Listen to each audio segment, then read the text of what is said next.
Welcome in, everybody, to the Peter Edmiston Experience with CJ Hurt. I am Peter Edmiston. He is CJ Hurt. Austin Eldridge rolling us through this beautiful Tuesday morning. Many of you, almost all of you, are going back to work. We've been at work. Work never sleeps. The grind never stops. Bunch of grinders on this show. Dairy boys in the building, grinding all day, all night, every day, 24/7. That's all we do. 365.25. Why are you doing shows all day? Who are you doing them for? No, we're not doing shows all day, but we grind all day. You have to grind all day to get ready for the show in the morning. Like the coffee? I mean, what's our grind? All types of grind. Coffee grind. Watching Streets grind. Notre Dame grind? Watching Notre Dame and Louisville fumble the ball 3 straight plays type of grind. That's a grind. You right didn't there. want to see that. Nope. We did, though, Nope. because we grinded. Grinders over here. Real ground it out? grinding. What? We ground it out? Yeah, we ground it out. We ground it up. We ground it in. We grounded whatever the hell preposition you want to use. Yeah! We about that grind. Prepositions. Well, CJ's fired up this morning. Nah, this is just regular CJ. It's for me. regular. Okay, This is pretty much normal CJ Yeah. for me. Best Yeah. I can tell.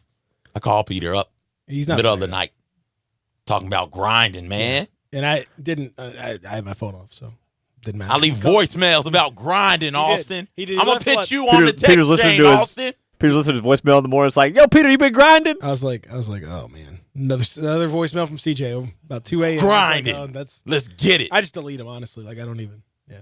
You delete them? Yeah. It's the same thing every time. Hey man, you out here? These streets are live. Why are you not out here? Man. I mean, it's every time. I get it. I mean, I got it. Okay. You don't have to keep sending me the same one. I checked it 3 times in a row, and it was the same thing. I was like, you know what? I'm not checking anymore. Okay. Just I'll switch it up. if you tell me you're going to switch it up, I'll switch it up. and it's usually about 2 a.m., Mm-hmm. you know, somewhere in that neighborhood. Mm-hmm. Because that's when the grind stops.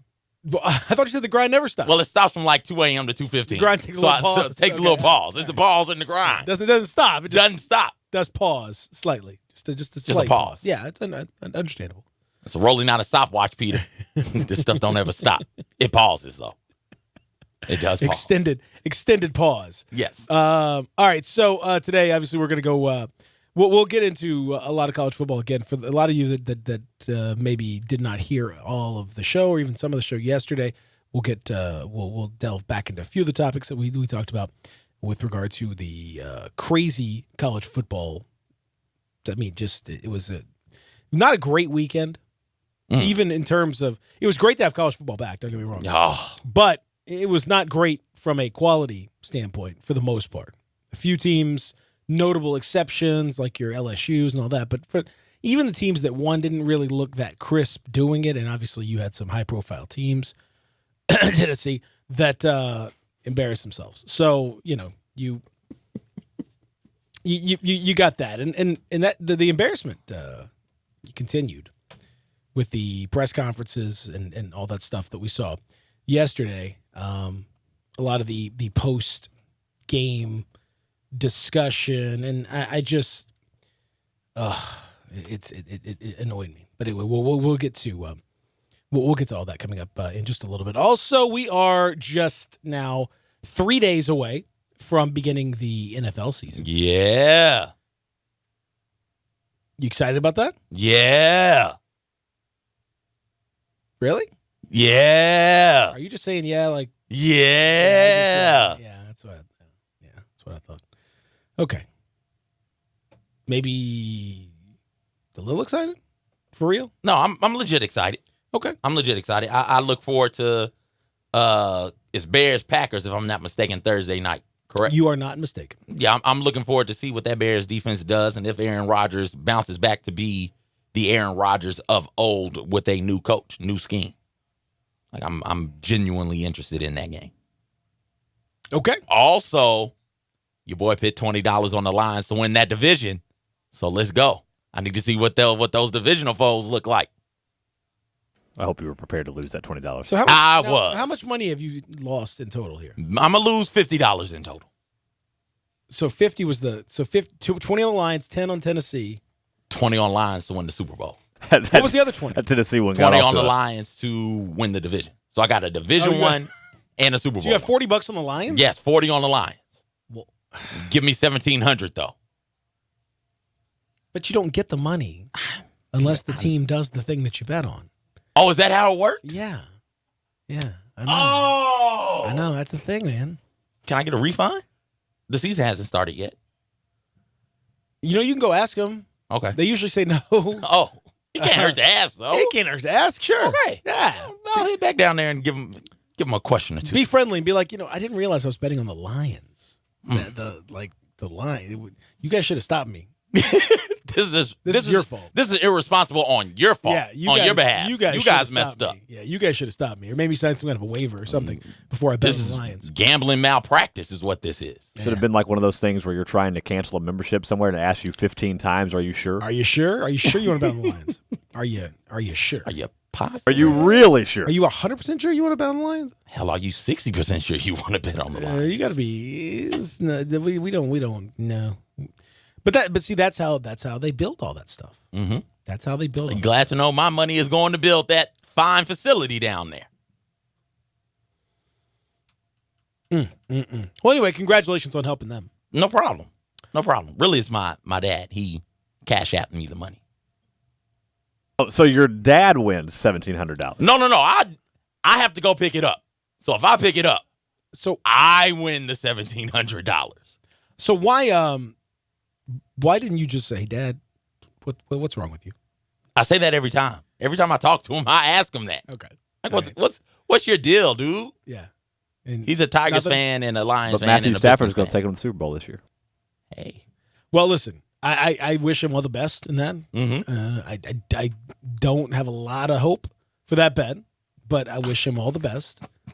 And Neither do I. no.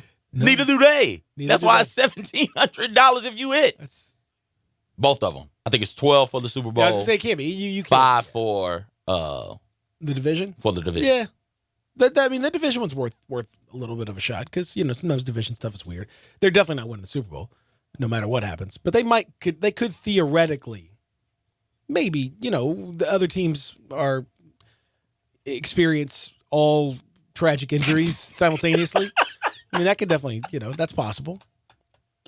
Okay. No one knows what happened, but Like some all kind the of starters on the Packers and Bears suddenly got injured at the same A time. mysterious 3-bus collision, that's happening.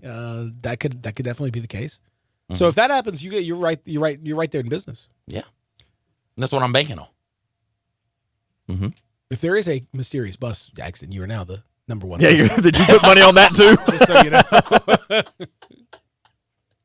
The nefarious scheme from one Conrad Hurt Jr. designed to make a total of about $500 for his head. U.S. Marshals are like, we heard that CJ guy talking about putting money on the Quite- bus crash. We know who to go get. Quite a scheme. I'm just saying, maybe they drive and they hit the Bermuda Triangle of the Midwest, and then the buses just vanish.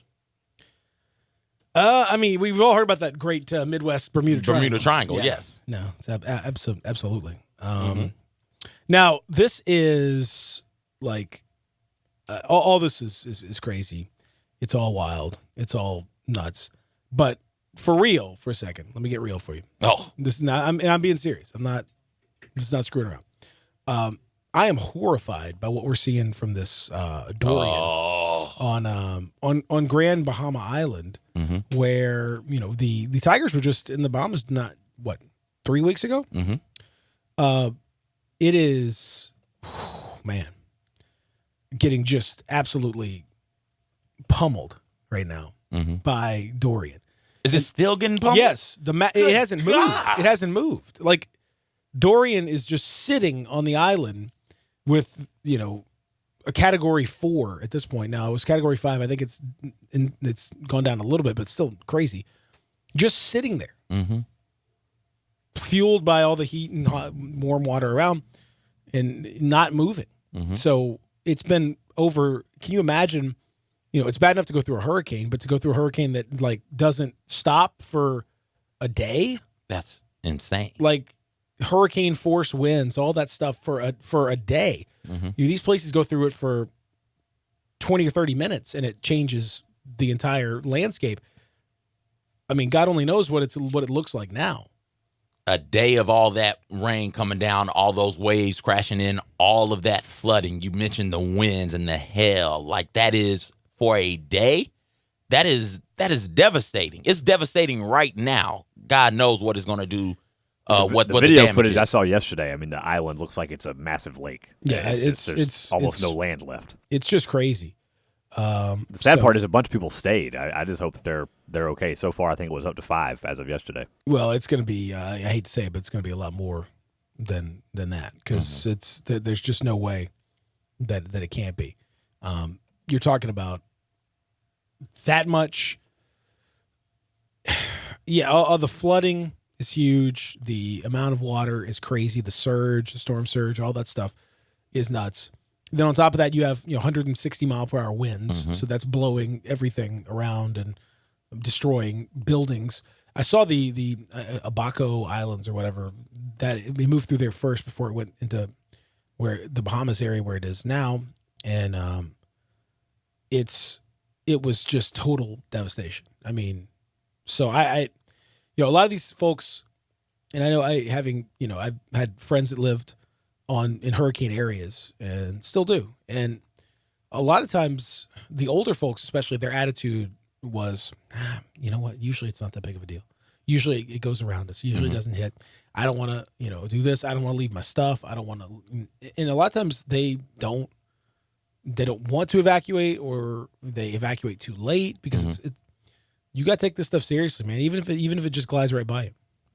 Or I lived through the storm of insert year here, and this isn't going to be as bad as that. I lived through that storm. I survived that. I'll be straight. I'll be okay. And the deal with hurricanes is when winds are blowing 160 miles per hour, you got to go low. But when there's flooding, you got to go high. And this storm that has been sitting over, this hurricane that has been sitting over the Bahamas is both. So if you go high, you're putting yourself in danger of debris flying around and just the wind coming through and blowing you right off of where you are and blowing the building where you are just right away. But if you stay too low, you're in danger of serious risk of drowning because of the flooding. It is it's crazy, man. I hope everybody finds a way to get out. And you're right. If you're told to evacuate. I saw that both sides of the highway out of Florida, maybe in Georgia. Everything in me wants to say I-10, if I'm not mistaken, are open for you to go out. And they're it's bad when Disney World, nobody's at Disney World. It's noon and it's perfectly sunny on a Labor Day Monday and nobody is there. Disney World is like, no, we're going to shut this down at 3. Nobody's even at the park. Everybody get out. It's going to be bad. Well, it's awful for those people. It does appear though that as of this morning, it's not. It comes out. It comes out of the Bahamas situation. They say it's starting to move a little bit more this morning. So when it comes out of there, it'll be a Category 3, and it will. That's still a major hurricane. Oh yeah, and it thankfully is going to probably be pushed further out than first anticipated. So it's going to kind of glide up the coast, but not on the coast. Like it's going to be the very edges will be experiencing tropical storm type, 60, 70 miles an hour, nothing to play with, but not a hurricane. And a lot of the particularly major stuff appears to be not going to hit Florida. It may not hit even more further north. I certainly hope that's the case. It's got a couple days to kind of die down a little bit. So, everyone obviously needs to keep an eye on it, but I just can't even imagine what the Bahamas are going to look like. It's going to be tragic, man. Absolutely. Devastating. Absolutely awful. So, that being said, obviously it did affect a lot of the sports scene. We saw, for example, the Memphis 901 FC had their match that was supposed to be in Charleston, canceled. And I assume it will be rescheduled at some point, but that was already rescheduled earlier. So who knows? From that, we saw the Boise game with Florida State got rescheduled. We saw all kinds of stuff happening as a result of this. And it seems like it's always, this is around this at Labor Day. It's always the first NFL week. It's always that first college football week. Somewhere in that neighborhood. And there are 2 or 3 other storms that may potentially blow into hurricanes. Who knows? That stuff, man, I always want to live on the coast until this stuff out. And then I'm like, everywhere I go vacation, I'm like, wow, man, this would be great. And then I'm like, oh, about once every year or two, I got to pack up all my stuff and board up my house and go, I don't know about that. Everywhere has their natural disaster. Like tornadoes are around these parts. Severe thunderstorms around these parts. Also, blizzards in the Midwest, Northeast. What's sort of middle Colorado? Middle Colorado? Don't really have blizzards. They don't really have tornadoes. Avalanches, Peter. Rocky Mountains. Rocky Mountains run through middle Colorado. Not if you don't live like under the mountain. Have you ever seen an avalanche? Yeah, they're not. I mean, when did they never threaten like major metropolitan areas? They're not going into Denver with a big pile of snow. Are we sure? Yeah, we are sure.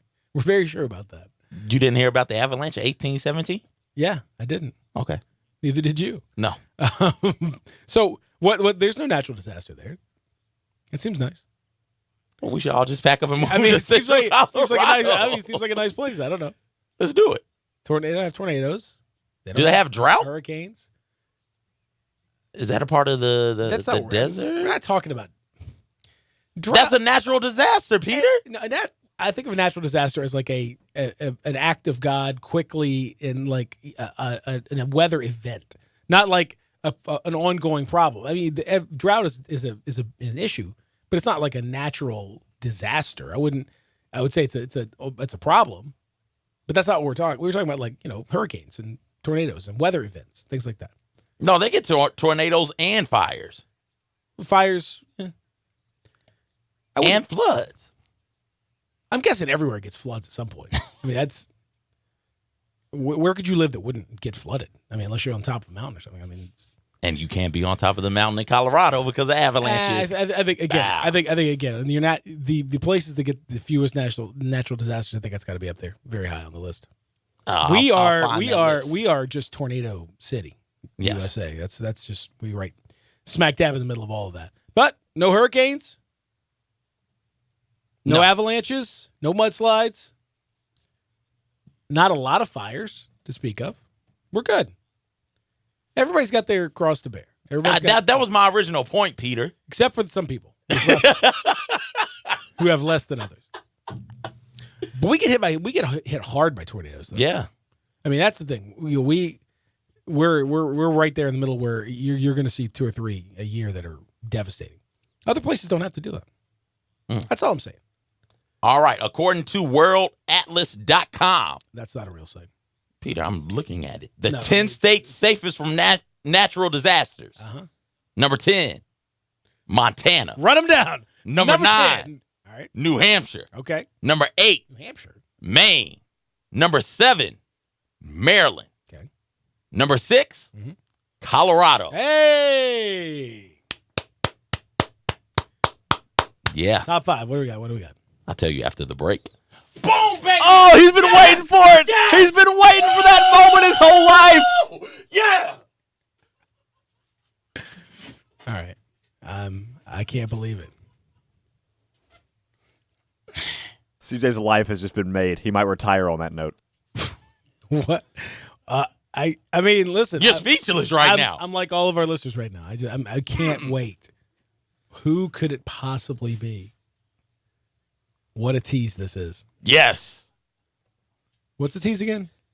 Top 5 safest states from natural disasters according to worldatlas.com. I mean, if there's a better tease than that, I want to hear it. Go ahead and throw us the break then. All right. We'll be right back right here on Real Sports Talk, Sports 56, 87.7 and 96.1. Listen online anywhere, anytime at sports56whbq.com. These seats are amazing. Shoot it! Yeah! We deliver tickets, team merchandise, and everything you need to get ready for the game. But what you really get when FedEx knocks on your door is so much more. FedEx Delivery. Game day spirit. What we deliver by delivering. Today, business happens here, and virtually anywhere. Because today, innovative companies are reinventing the way business happens. And they need people who can keep up. With the expertise and technology to get packages to over 150 million delivery points. So, who can help you deliver the future of commerce? The United States Postal Service. See why we deliver more e-commerce packages to homes than anyone at USPS.com/future. Summer's ending, and savings are back in business with Dell's Labor Day sale. Small businesses can save up to 40% on select business computers with Intel Core processors, plus free shipping on everything, including a wide selection of thousands of top-brand electronics. Give our specially trained small business technology advisors a call. They can help you find just the right tech to fit your business with Labor Day savings. Visit Dell.com/business deals or call 877-BUY-DELL. That's 877-BUY-DELL.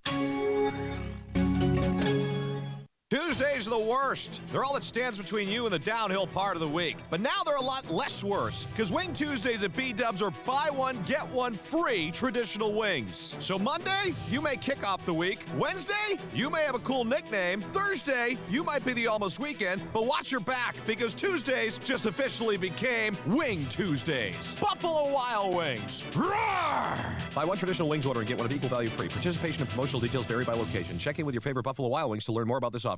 At Jason's Deli, you can stuff yourself full of great deli food that's healthy, fresh, and best of all, it's not expensive. Jason's Deli is all about choice. Whether you're looking for a gluten-free menu, vegetarian sandwiches, healthy kids' meals, or if you'd like to invent your sandwich via the build-your-own selections, Jason's Deli has you covered. And they only use fresh, wholesome ingredients. Choose from the club and specialty sandwiches, paninis, wraps, soups, salads, pastas, and much more. I love the cleanliness in the restaurant, the hospitality, and of course the cost. They have a huge salad bar and great soups, including Southwest chicken chili, fire roasted tortilla, organic vegetable, tomato basil, and many, many more. And if you're planning an event, their catering department is fantastic and can handle any size party. Go check out Jason's Deli's 4 locations. On Ridgeway in the Park Place Center, that's my favorite, on Germantown Parkway in Cordova, at Poplar and Highland, and on Goodman Road in Olive Branch. The fellow was tired and weak all the time. Finally, he decided to visit his doctor. What's the best thing I can do? The doctor knew something about the man's wild and fast-paced lifestyle. What's the best thing you can do? You can go home after work, eat a nutritious meal, get a good night's rest, and stop running around and carousing all night. That's the best thing you can do. The man pondered for a moment, then asked, what's the next best thing I can do? Too often we decide for the next best things because we're not willing to pay the price for the very best. We're not willing to give up habits that are taking their toll on our physical health. We're not willing to give up activities and relationships that are morally questionable. We're not willing to pay the price of spiritual discipline. There's no point in seeking a meaningful life if we're willing to only do the next best thing in finding it. I'm Shane Stanford with Christ Church Memphis. Remember, you matter. Visit ChristChurchMemphis.org. Got something you want to get off your chest? You better have a backup plan. Want to join the conversation? Someone needs to tell him he has to grow up. Join us on the First Bank phone lines at 360-8255 or the First Bank text line at 67129. Welcome back to the Peter Edmiston Experience with CJ Hurts. Here once again are Peter and CJ.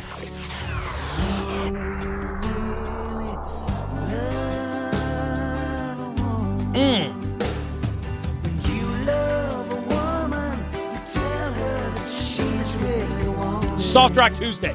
Yeah. This is beautiful. Is this Bryan Adams? That is correct. Yeah. Oh, flex that soft rock knowledge. Peter's soft rock knowledge I got it all. Is top notch. I got it all. I got it all right here. Right here in the old dome. It's all happening. So Soft Rock Tuesday, get your requests in. Had some buddies want some Peter Cetera. So, we can go with some After All. We could go with let's see, what was the other good Cetera song? Power Love. That's from Karate Kid. Or Gloria Love. Sorry, Gloria Love. Let me hear that. You want the Gloria Love? I want the Gloria Love if we can get that. All right. So there's your request. That was Peter Cetera, you said? Yeah, Peter Cetera. Okay, so now, Mr. CJ, you have done what many thought was impossible. You hit me with a tease. Yes. That I did not expect. At all. Didn't want. And there is some conjecture as to whether or not I'm concerned about it. But nonetheless, it's here. So let's do it. You got top 5 safest states to live in based on this particular website that you may or may not have made up. Yes. Correct. Okay. All right. Number 5. Ohio. You want to recap the top 10? Oh, yeah, we can recap the top 10. I may have missed it. New Hampshire. Montana was 10. New Hampshire was 9. Maine 8. Maryland 7. Colorado 6. All right. So and we had talked specifically about Colorado and the safeness of being in Colorado. Number 5, Ohio? Number 5, that Ohio. Seem safe to me. Number 5, Ohio. Although the state is near the infamous Tornado Alley and sees several tornadoes a year, the deadliest tornado recorded in the state dates all the way back to 1924. So they're just lucky. Yes. So they're in the thing. And it could happen. It just hasn't. It's better to be lucky than good, Peter. It's better to be lucky than good. I suppose that's true. Number 4, Vermont. So that Vermont, Maine, New Hampshire corridor, pretty safe. The upper New England part, yeah, very, very safe. Okay. Number 3, believe it or not, Illinois. Unlikely to be plagued by the common natural disasters such as earthquakes, tornadoes, hurricanes, tsunamis, and other disasters. Yeah, it's unlikely a tsunami is going to hit. That's one heck of a tsunami. I'd say that's very unlikely. I'm going to go ahead and chalk that up as not going to happen. Some natural disasters that may occur in the great state of Illinois include flooding, heat waves, and extreme cold. So we're not counting. Been to Chicago? We're not counting heat wave and extreme cold. Chicago gets dangerous in those streets. I mean, you got to be careful. Not from a natural disaster. Yeah. I mean, it depends on how natural we're talking about here. I mean, some guys is naturally mean. You know, that counts. Number 2, Minnesota. Minnesota, you freeze, turn into a big old ice cube. I was in Minnesota for the Super Bowl. It was negative 30. That's a natural disaster. I was cold. Skin was like turned into ice. It was Mr. Freeze out here. No, I don't buy that one bit. And the number 1 safest city from natural disasters, safest state, city, Michigan. Dun, dun, dun, dun, yeah. It says here, even though I guess we're not counting the Michigan football program as a natural disaster. Let's be better. Let's be better than that, guys. Let's be better. They got a big win over MTSU. Even though the pass has seen you were mad about it yesterday. It wasn't that big. Still furious. Even though the past has seen Michigan experience a few earthquakes and tornadoes, they were not as severe as other parts of the U.S. This is a terrible website, by the way. I mean, listen, I'm going to the experts. Whoever did this is awful. This is according to ConradHurtJr.com. The criteria is basically like the luckiest states, as I can tell. States who have not yet been hit by something bad, and that's who easily could be. I mean, that's the whole thing. Okay, it's better to be lucky, Peter. I suppose you got to kick it where the luck is. Is there number 50? Do we know the bottom 5? Oh, let's find the bottom 5. Oh, jeez, I was kind of halfway joking, but anyway. So here we go. Now, one thing that is not a disaster: Memphis Madness. That's going to be. It's always a show. It's always something wild. You okay over there? Where was Illinois on the last list? I forgot. Because they were top 5. They were like number 3. It's number 3 on this list. These lists are real reliable. Same website? CheatSheet.com. Oh, that one sounds more legit than the first one. Do you go to like regular websites? What is this weirdo web you're on? Peter. CheatSheet.com. Can you WorldCountryInformation.com. Can you let me do what I do on the interweb? I know. On Beyonce's internet, I can go anywhere I want. Yeah, I know. All right, so this is WorldAtlas.com. Their U.S. states most prone to natural disasters list. Okay. Well, just Give me the bottom. Like, I don't want the whole bottom 10. Just The Texas. Yeah, got to be Texas. Texas and California are your top two. Mm-hmm. Well, that makes sense. Big To their credit, according to NBC News, those are actually the top two. So at least cheat sheets look I at think it. They're cheat probably sheet, yeah. cheating off No, NBC News this list. is worldatlas.com again. Oh, okay. WorldAtlas. Worldatlas.com. That is not a real site. What do you mean? I'm just gonna go. Hang on, let me go to worldatlas.com here real fast, just to double check where you're going. See what this looks like. That is not a real site, dude. This WorldAtlas. What do you mean it's not a real site? It's just a bunch of nonsense. Like, it's like, oh, it's a bunch. Let's just aggregate a bunch of weird news from various places. Yes. That's where I get all You of my can always news trust a information website from. with a big "Start Now" Popular ad pop up in the one middle. of the most popular one of the most popular articles is most dangerous cities in Canada. Yeah.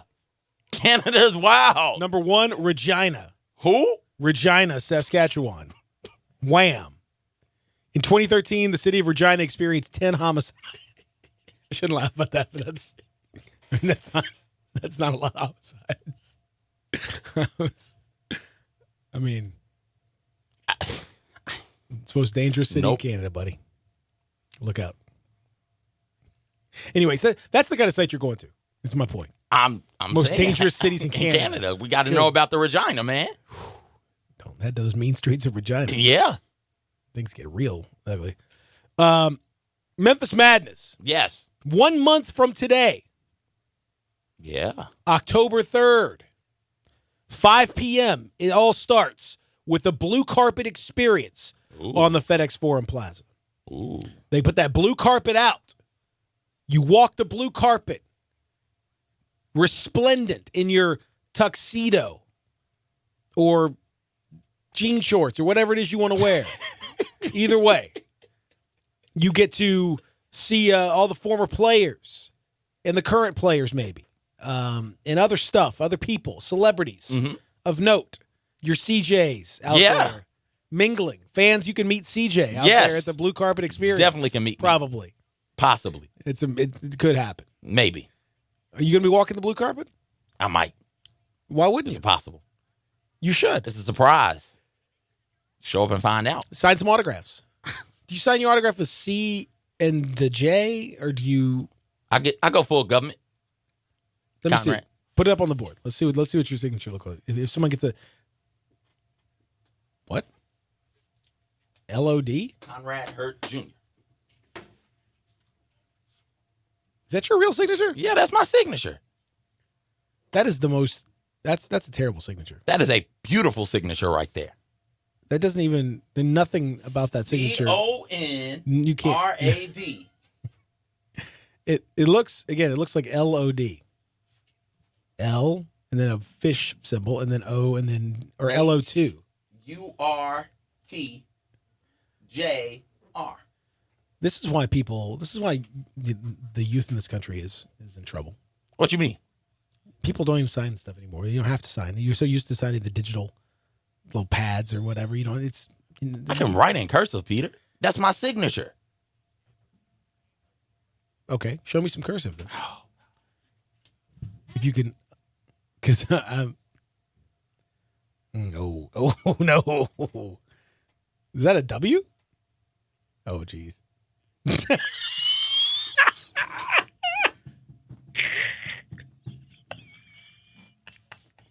There we go. That is comrade. It looks more like comrade hurt, but It's Conrad. no, there's an extra little loop there. It'd be that way. Austin, sometimes. can you see these? Yes, I can see those. What I mean? My first question is, please tell me the top one's not your actual signature. No, the top one is my signature. I don't know which one is It wasn't a worse. question, to be fair, but yeah, the J is Okay, yeah, that was more of a statement. the J. It looks like Conrad hurt too. I didn't put the hook down, but whatever. Okay, all right. I got in trouble at Tuskegee. We had to take a English proficiency exam to prove that we're proficient in English to graduate, which If whatever. they saw that signature, they would. Although, if you're ever applying for a job anywhere else, I would probably suggest you use the top one because that actually might get you a better opportunity than the bottom one. The bottom one, they might think your kid was signing it for you. Well, So I was in English honors 2 semesters, got A's both semesters. Right. Still had to take this dumb exam. I failed it because I had to write an essay in cursive. Oh, that's yeah. And so I failed the exam and I can see that. Had to go to a special class to teach me cursive again. Mm-hmm. And you didn't go to that class, obviously, because No. Well, I did because mandatory attendance. You had to be there. So I just signed in and then excused myself 15 minutes into the class to go to the restroom. Never returned. Good for you. Thank you. And it shows. Yeah, thank you. Let's just be clear on that. I appreciate So the blue carpet. Basically, what I'm telling you is this: if CJ's there, maybe just take a selfie. That autograph may not be all that great. They got Tigers themed concessions. Ooh, what could that possibly be? Are we doing what is it? Tiger blood? Tiger blood from, drink. The little snow cone from Jerry Snow Cone. You could do that. Yeah. Could do tiger claws. They have those delicious treats like that. Yeah. Tiger tails. It's like little cinnamon rolls. Okay. Tiger tails are good. I don't know why you say tiger tails. I thought oxtails. I was like, oh, you're gonna pit oxtails? No. Okay. No. I might we definitely go for that. Could do that. Yeah. Be delicious, but no. Gates open at 6. On court stuff begins at 7. Will they have that the Mike Miller floor? Will they bring that in for the like they did last year? I hope so. That was kind of cool. I'd like to see that. The blacktop kind of looking floor. That was awesome. And this is where the part, CJ, where we talk about who are the entertainment performers that are going to be there. Because we got to host these 2020 and 2021 recruits, and maybe even 2022, if they can sneak out. Who knows? You got Jalen Green in the house, who's being recruited by basically Ja Morant. Trying to get him to come to Memphis. Okay. Online. That's fun. You got Kennedy Chandler. You got Musa Cisse was here last week or two with Greg and Eli. He's probably going to be at the house. Because he's down at Los Angeles now. You got Greg Brown. You got Isaiah Todd. You got a bunch of folks that are out there. Club seats, $10. Plaza seats, $20. Terrace level, $5. You got to pay to play, my man. This ain't free because it's a party. It's a show. Used to be, back in the old days, you just, whatever happened. Open the doors and it was crazy. Now we got to start charging folks. Yes. Yeah. Money grab. Yes. Or, because Tigers basketball program not really hurting for money right now, keep certain people out type of grab. Want it to be a certain type of environment, a certain type of feel. Don't want to startle some of the older Tigers fans, some of the whiter Tiger fans. Don't want to startle them with the mixing and mingling of your typical Memphian. Okay. Yeah. That's probably playing a part too. If we're being completely honest about it. That is an ongoing I don't know, fight is not the word. It's not a fight. But an ongoing simmering conflict in the downtown area. Beale Street. Mm-hmm. Now this open spaces, what does it look like? Who's down there? All that stuff. So yeah, that probably has factored into it to some degree. There's no question. And the fact that they're, charging a little extra for those club levels and for those plaza levels too, because it used to be it was just free. $5. It was free. Then it was like $5, like first come first serve kind of thing. Now we're going a little bit further with it. So yeah, there's a limit of 6 seats per purchase. You had Moneybag Yo last year. See, again, if you got Moneybag Yo, Block Boy JB, Derez Deshawn, we were just discussing Derez Deshawn during the break. Yo Gotti, Yo boy. That's right. Now, basically, this whole thing is really for just the recruits. Yes, it's really just a party for them, honestly. Yes, there's no, and for the current players to some degree, but really, it's just kind of a show to like, hey, check out how cool we are. And to be fair, they're pretty cool. Yeah, like they're doing some cool stuff. It's good to be the cool program. That's right.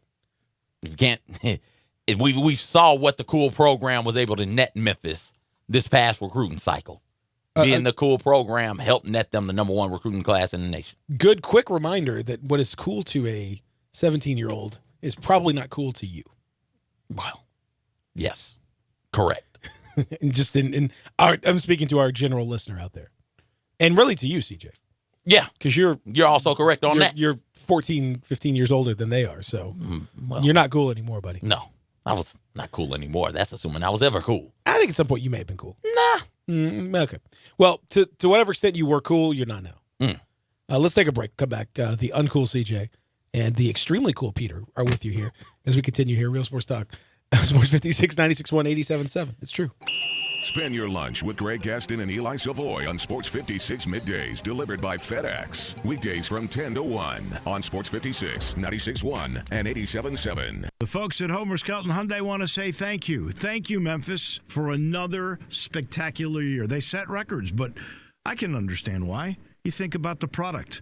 Where else do you get a 10-year, 100,000-mile limited powertrain warranty? That's what you get on every new car at Homer Skelton Hyundai. Oh, and thank you again for the 11th straight year, the #1 certified pre-owned car dealership in all of Memphis. It starts with that product, but then it goes to the shopper assurance. Where else do you go where you get transparent pricing, flexible test drive, take the car for a couple of days if you want, streamlined buying process? You're not going to be there all day, in and out. And then, and I have not seen this anywhere else, the 3-day worry-free exchange. You buy a new car, if you've got any buyer's remorse, you've got 3 days to change your mind. Just get on Lamar, take it into Mississippi, the first exit's Craft Road, turn left, and go see Chris True and all the gang at Homer Skelton Hyundai. Did you know nearly 40% of men under 40 and over 75% of men over the age of 40 experience sexual performance concerns? At the Memphis Men's Clinic, their experienced physician performs a comprehensive evaluation that determines which specific issues may interfere with your sexual performance. These issues can vary and range from anxiety to medical issues, low testosterone, or erectile dysfunction.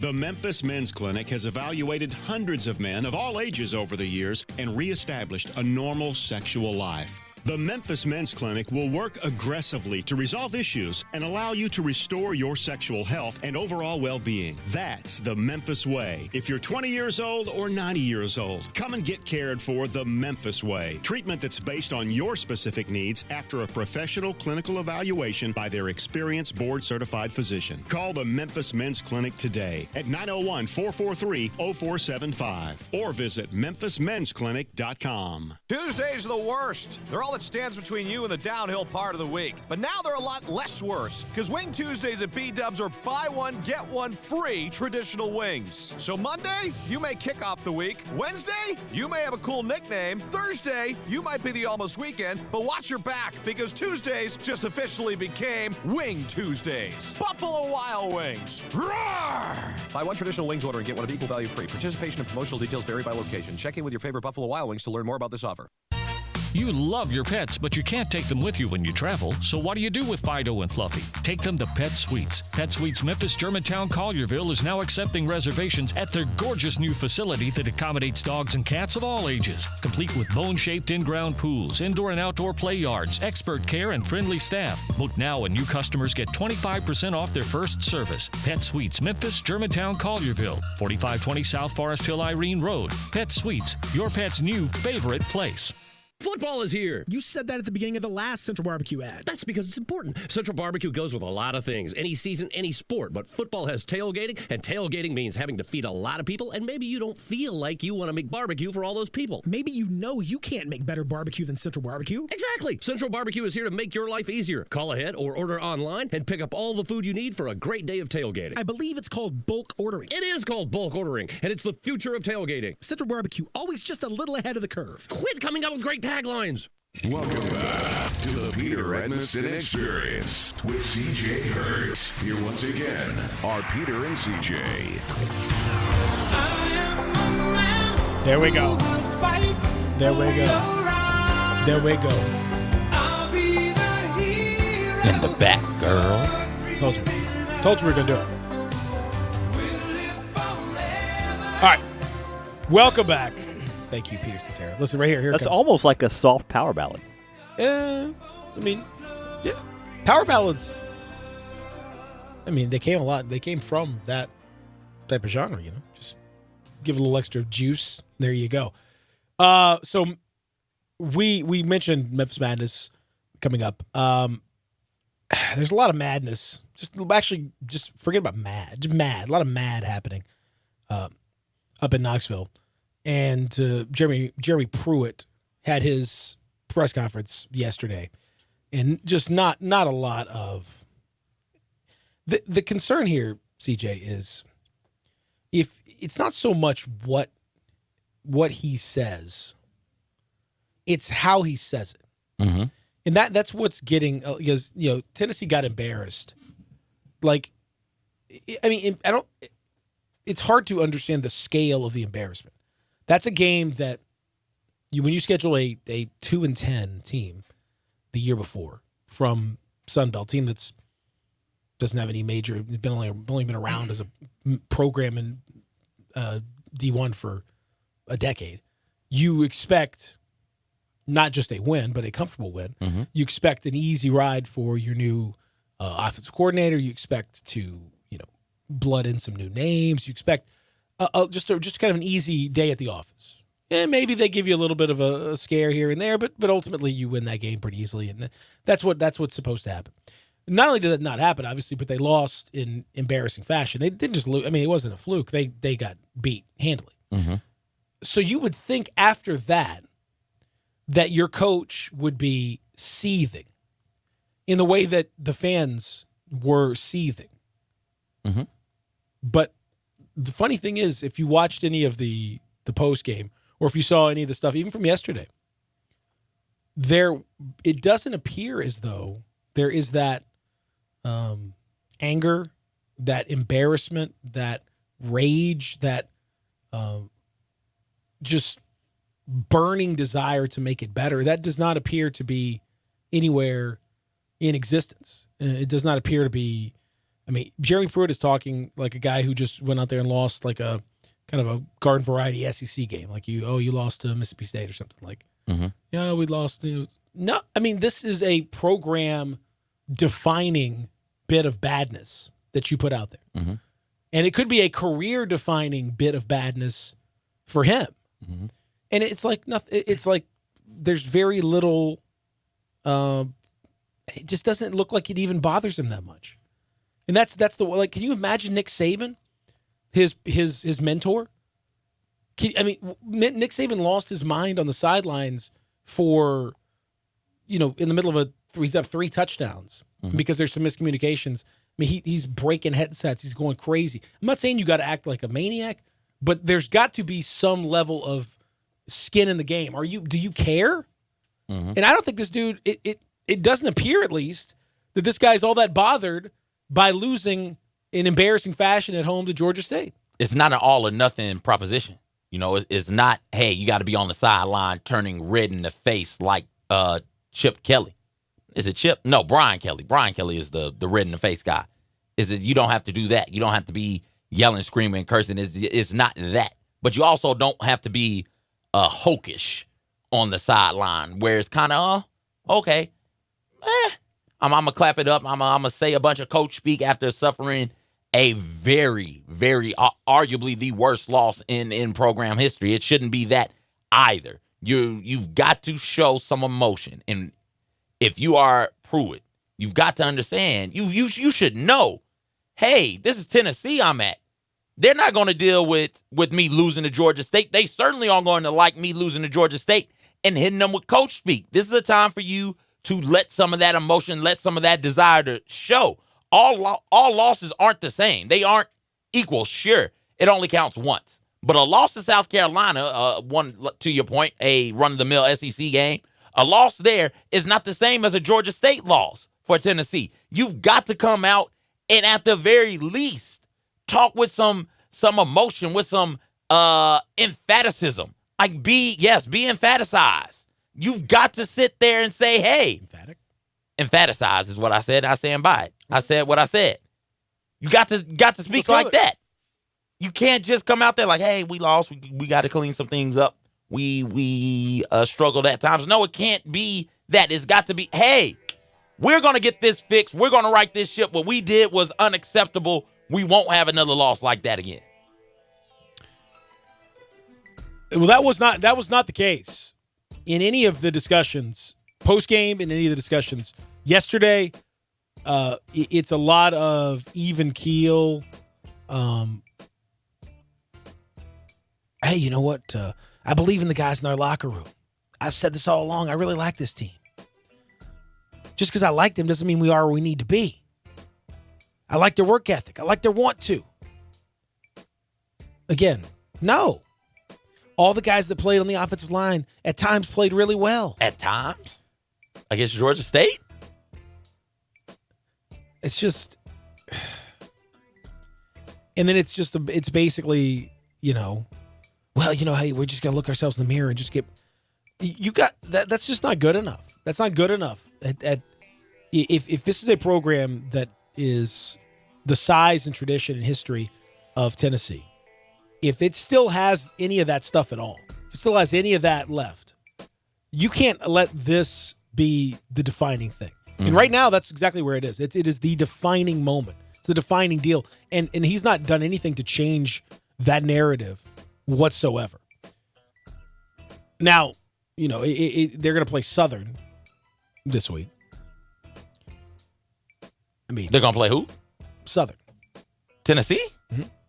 No, Memphis is playing Southern. Oh, sorry. That's right. They got BYU. It's okay. All these games run together. You better have the Tiger fans coming after you. I know. You're right. I'm sorry. BYU. Again, now it's basically a situation of you got to. It's a must win. Beyond must win, it's a must perform. It's a must, backs against the wall.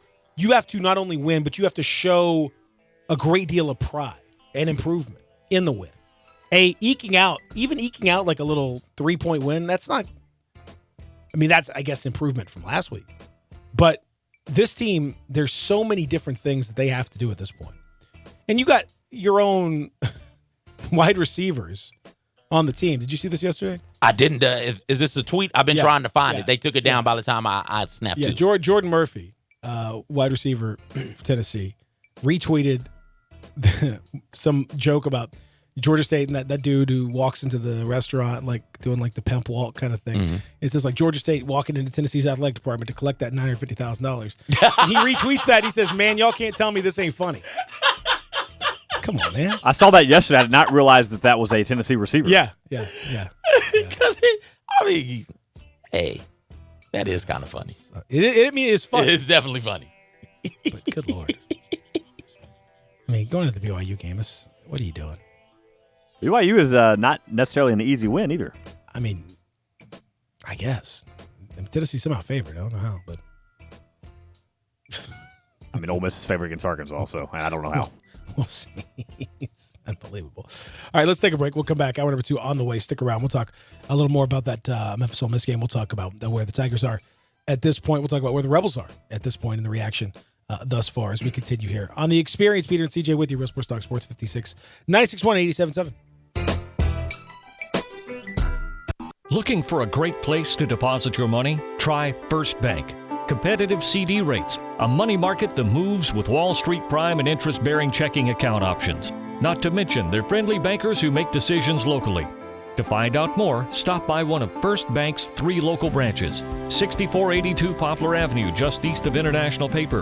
8398 Highway 64 across from Wolf Chase. And 6280 Highway 64 in Oakland.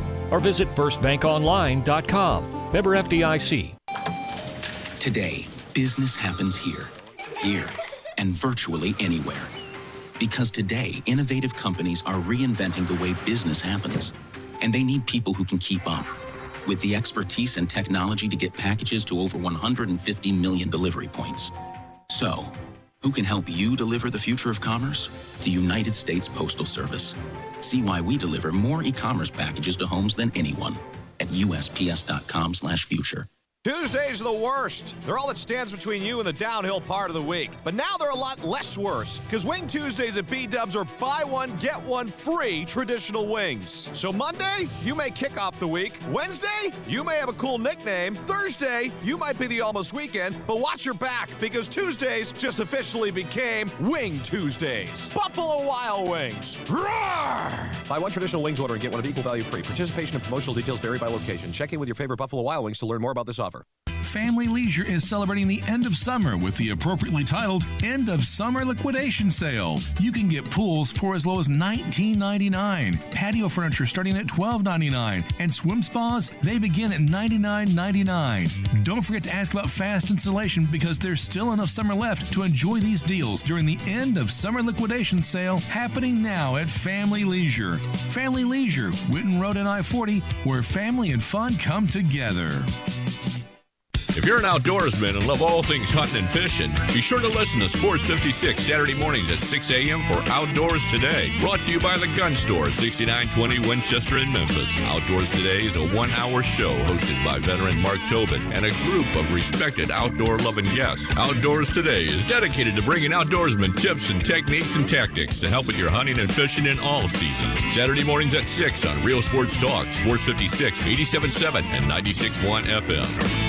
Are you tired of all the clouds and bad weather? Rain brings pollutants that can wreak havoc on your car's finish, but there is someone who can help. Car Wash USA Express has introduced their most advanced car wash yet with the exclusive Polymer Pro wash, creating a stronger, more consistent protective sealant for your car's finish. Polymer Pro can only be found at Car Wash USA Express, where attendants are always on duty to keep you and your vehicle safe. For more information and locations, visit carwashusaexpress.com. Car Wash USA Express, because a dirty car is a dirty shame.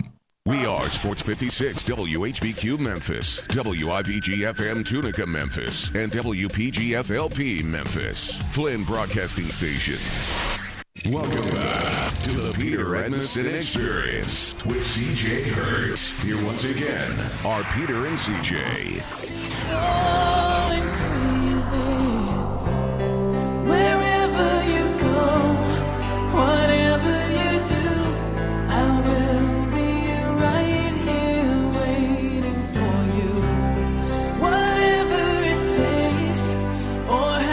You like that, right? Do I like it? Yes.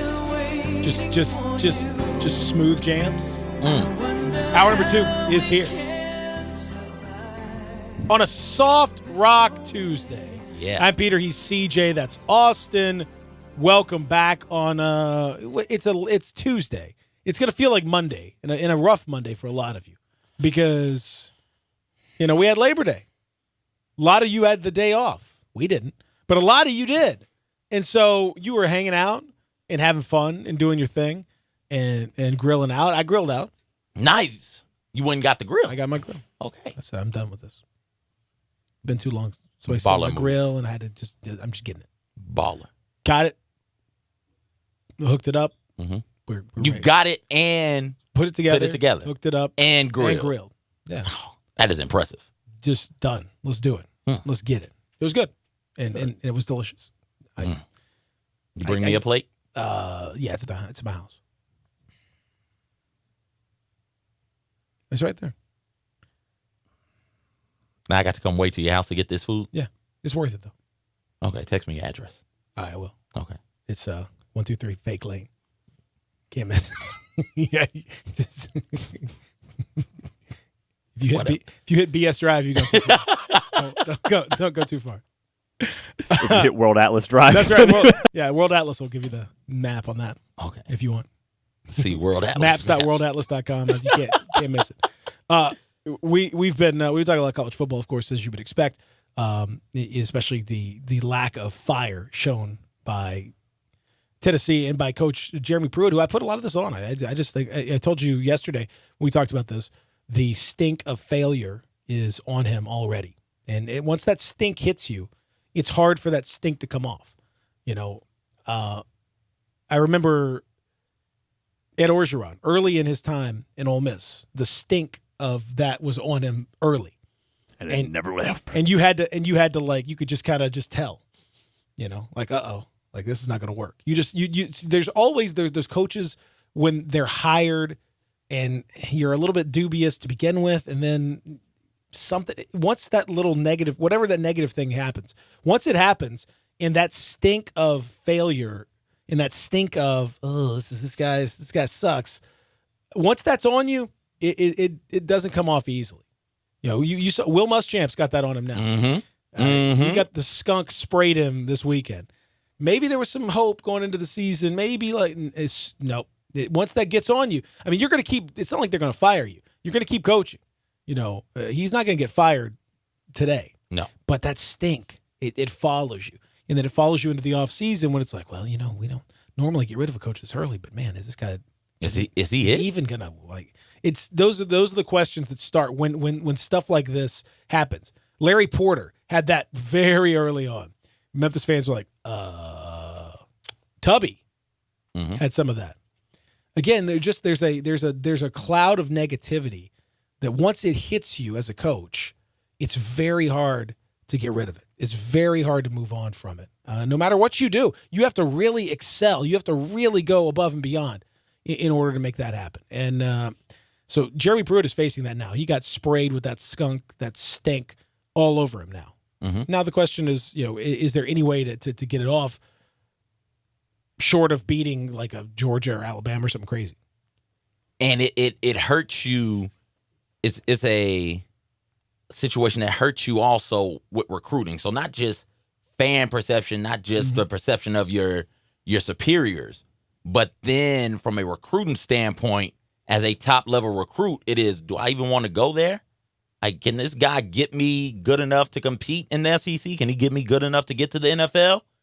Hell, he had a severe recruiting advantage. I think the lowest Tennessee, I looked at it yesterday, the lowest Tennessee finished in recruiting, according to 247, in the last 5 years was like 25. There was a top 3 finish in there as well. The highest Georgia State finished was somewhere in the 90s in the last 5 years from a recruiting standpoint. You had the vastly superior team athletically, and you went out there. I know they put on that touchdown late, but you went out there and basically lost by 2 scores to Georgia State, a 2-10 team in the Sun Belt.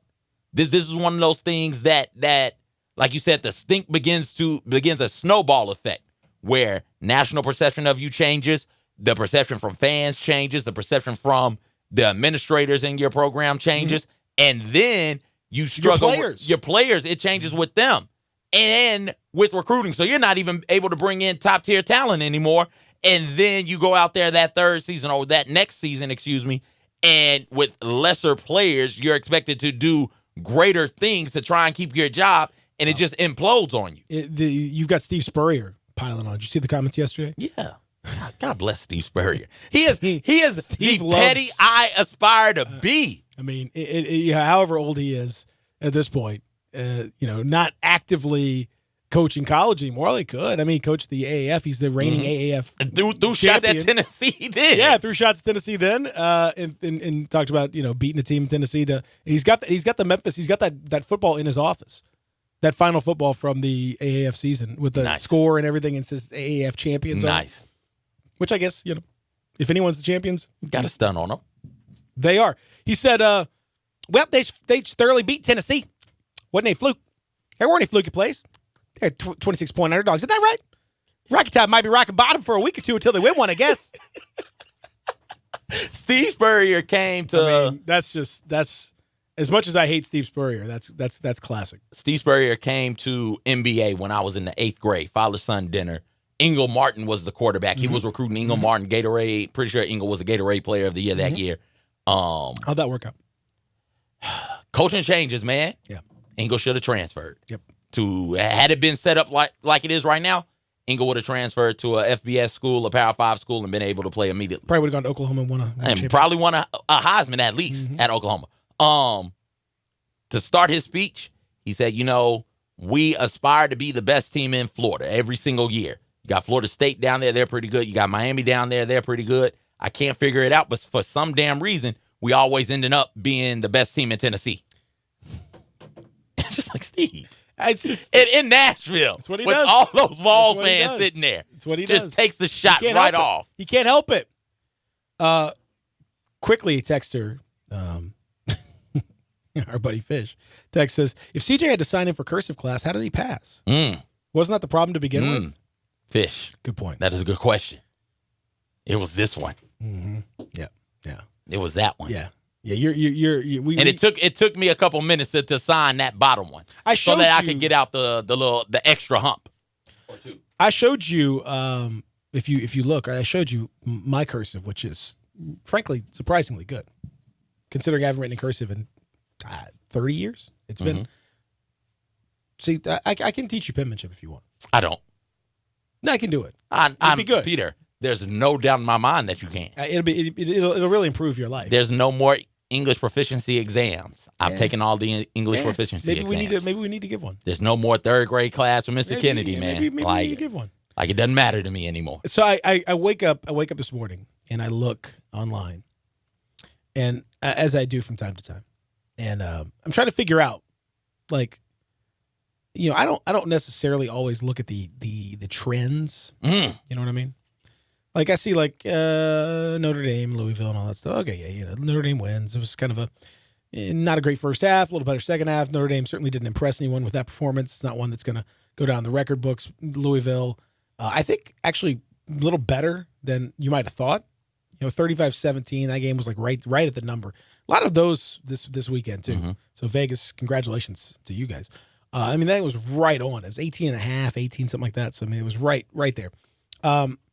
Okay, like it's just kind of an okay, kind of a meh sort of performance, right? Right. And now I look at that trend. That says it's trending, okay. And then you got the hurricane. Obviously, that's thoughts and prayers.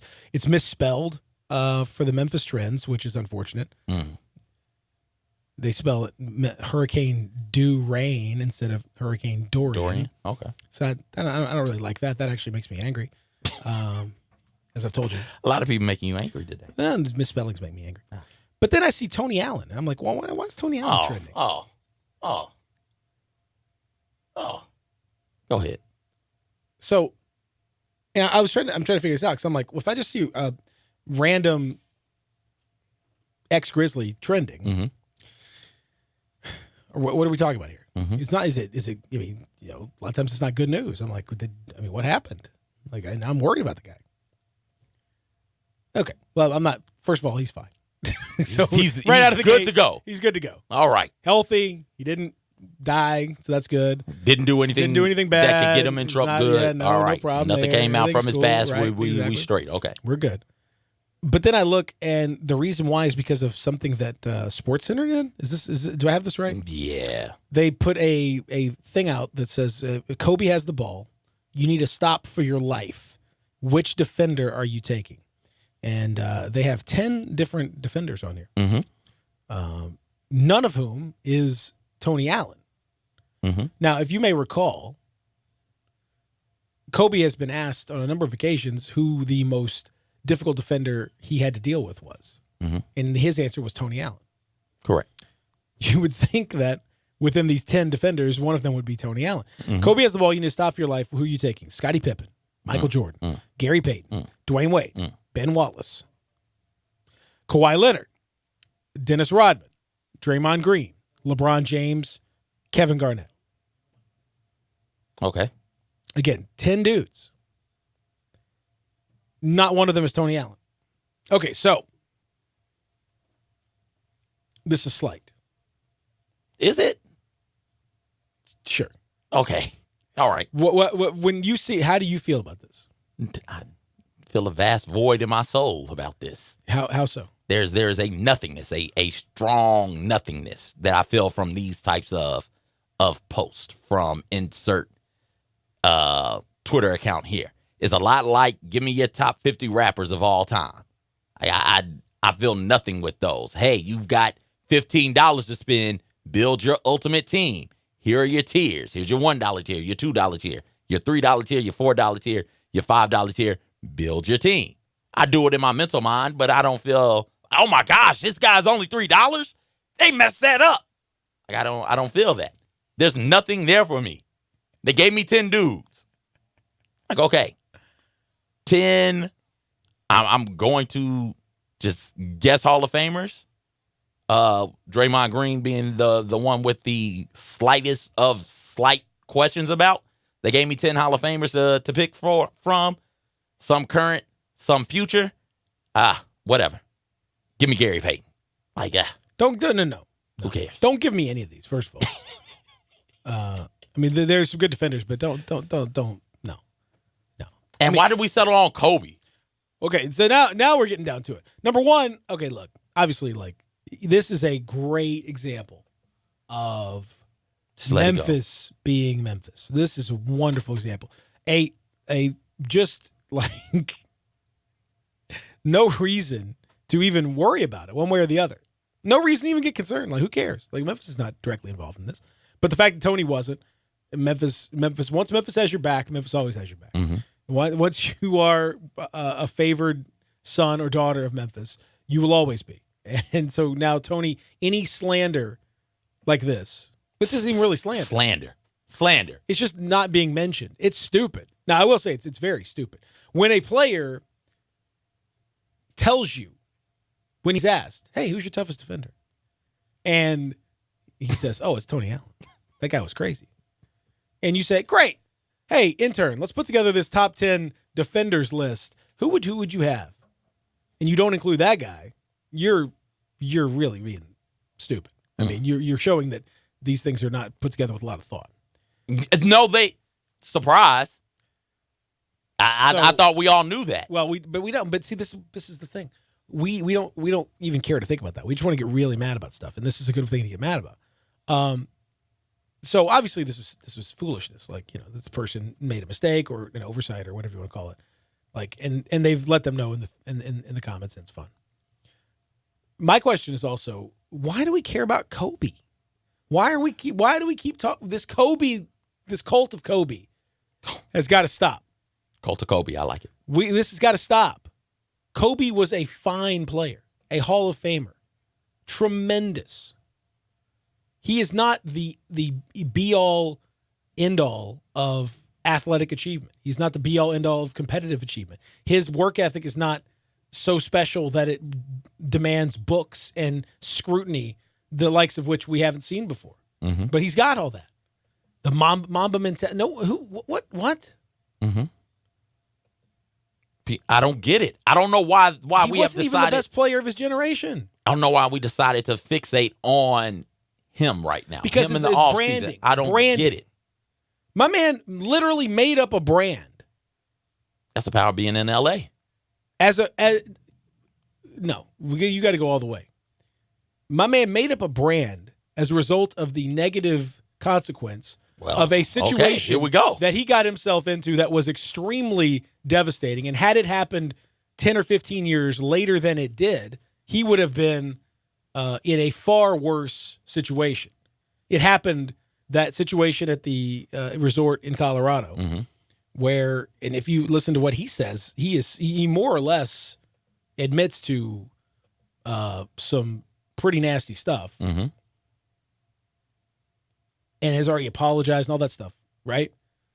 Like, if that happened right on the cusp of all the Me Too and this, so we weren't there. 10, 15 years Yeah, ago? we weren't there. Yeah. We weren't there as a society. If now we are.